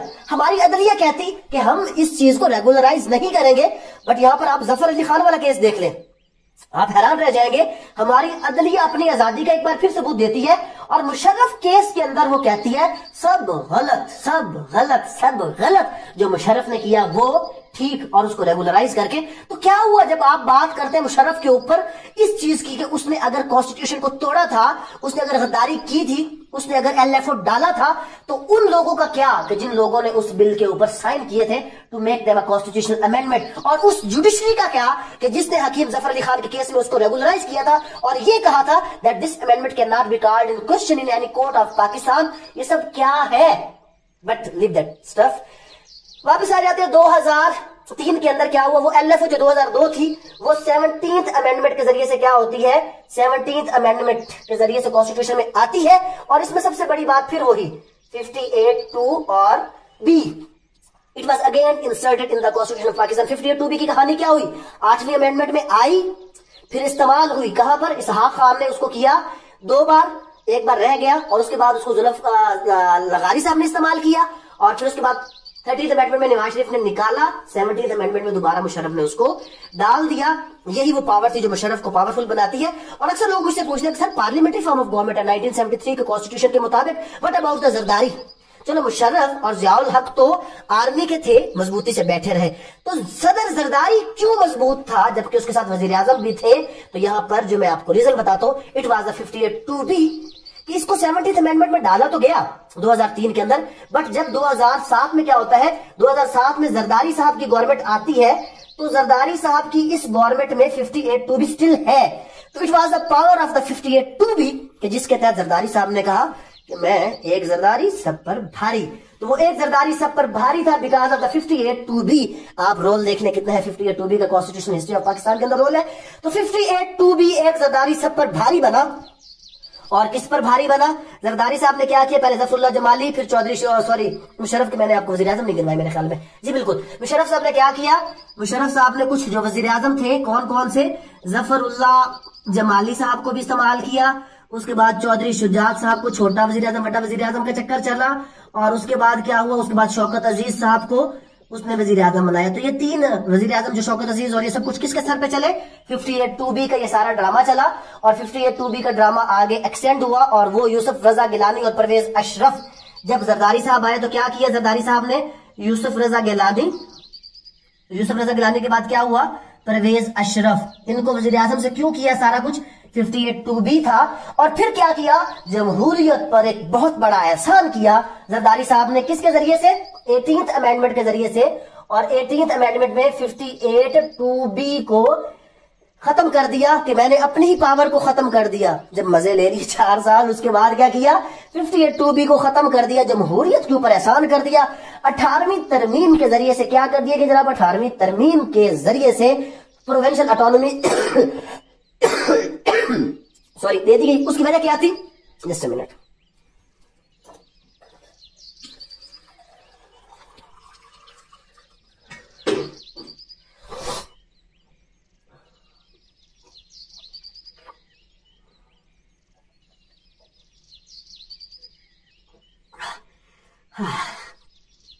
रमजान रोजा भी है ना, मैंने बड़ी भाग भाग के आज सैरी की आप लोगों की वजह से। खैर क्या होता है जनाब, यहाँ पर ये होता है कि 58-2B was removed by the Zardari in the 18th amendment. Provincial autonomy क्यों दी गई है? क्योंकि उसको पता था कि अगली हुकूमत तो हमारी नेशनल आनी नहीं है, लिहाजा सूबाई हुकूमतों को क्या करो, इख्तियारात दे दो। और आपको मजे की बात मैं यहाँ पर यह बताऊं कि जब वो हमारे जो मोहतरम जो सेनेट के चेयरमैन थे रजा रबानी साहब, सॉरी मुझे नाम ज़हन में नहीं आ रहा, आप लोग देख लीजिएगा, कि जो बहुत बड़े कॉन्स्टिट्यूशनलिस्ट हमारे बनते हैं, अगर आप उसको देखते हैं तो आप यहाँ पर एक और चीज पर हैरान रह जाएंगे कि उधर डिबेट ही नहीं होती 18th अमेंडमेंट के ऊपर, और 18th अमेंडमेंट क्या हो जाती है? It became the part of the constitution. How?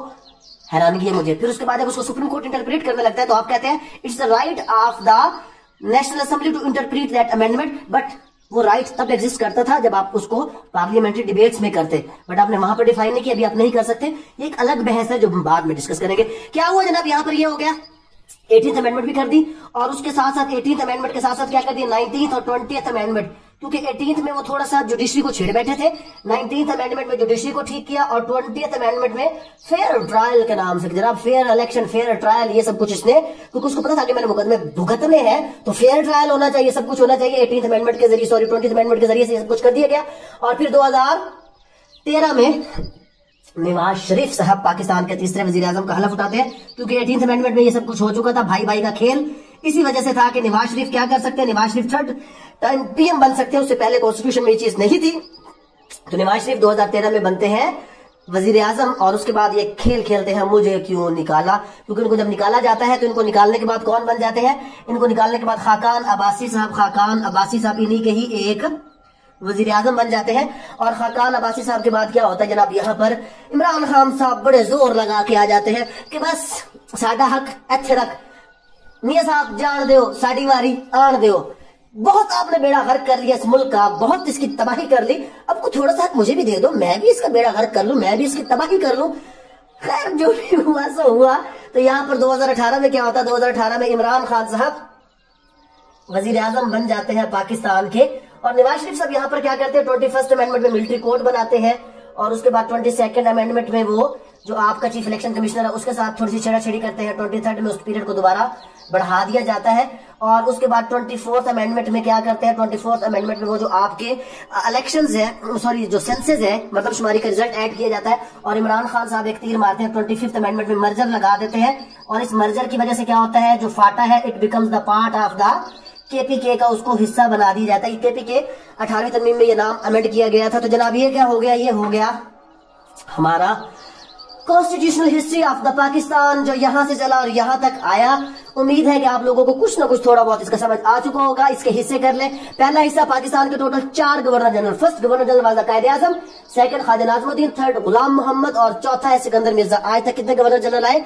4 governor general आए। वजीर आजम, पहला वजीर आजम लियाकत अली खान, दूसरा मोहम्मद अली बोगरा, तीसरा चौधरी मोहम्मद अली, तीसरा बोगरा, चौथा चौधरी मोहम्मद अली, पांचवा हुसैन शहीद, छठा आईएच चुंदरीगढ़, सातवां फिरोज खान, आठवां अयूब खान। उसके बाद अयूब खान के बाद कहां पर चले गए, 9वें नंबर पर आ गए। और 9वें नंबर पर हमारा वजीर आजम कौन बन जाता है, वो बन जाते हैं जनाब जुल्फकार अली भुट्टो साहब। जुल्फकार अली भुट्टो साहब के बाद कौन हो जाता है, जुनेजो साहब आते हैं। जुनेजो साहब के बाद बेनजीर, फिर नवाज शरीफ, फिर बेनजीर, फिर नवाज शरीफ। और उसके बाद जो मुशर्रफ साहब आते हैं, जफरुल्लाह जमाली, चौधरी शुजात और शौकत अजीज हमारे वजीर आजम बनते हैं। और उसके बाद यूसुफ रजा और परवेज अशरफ, और उसके बाद नवाज शरीफ, खाकान अब्बासी, और फिर आज हमारे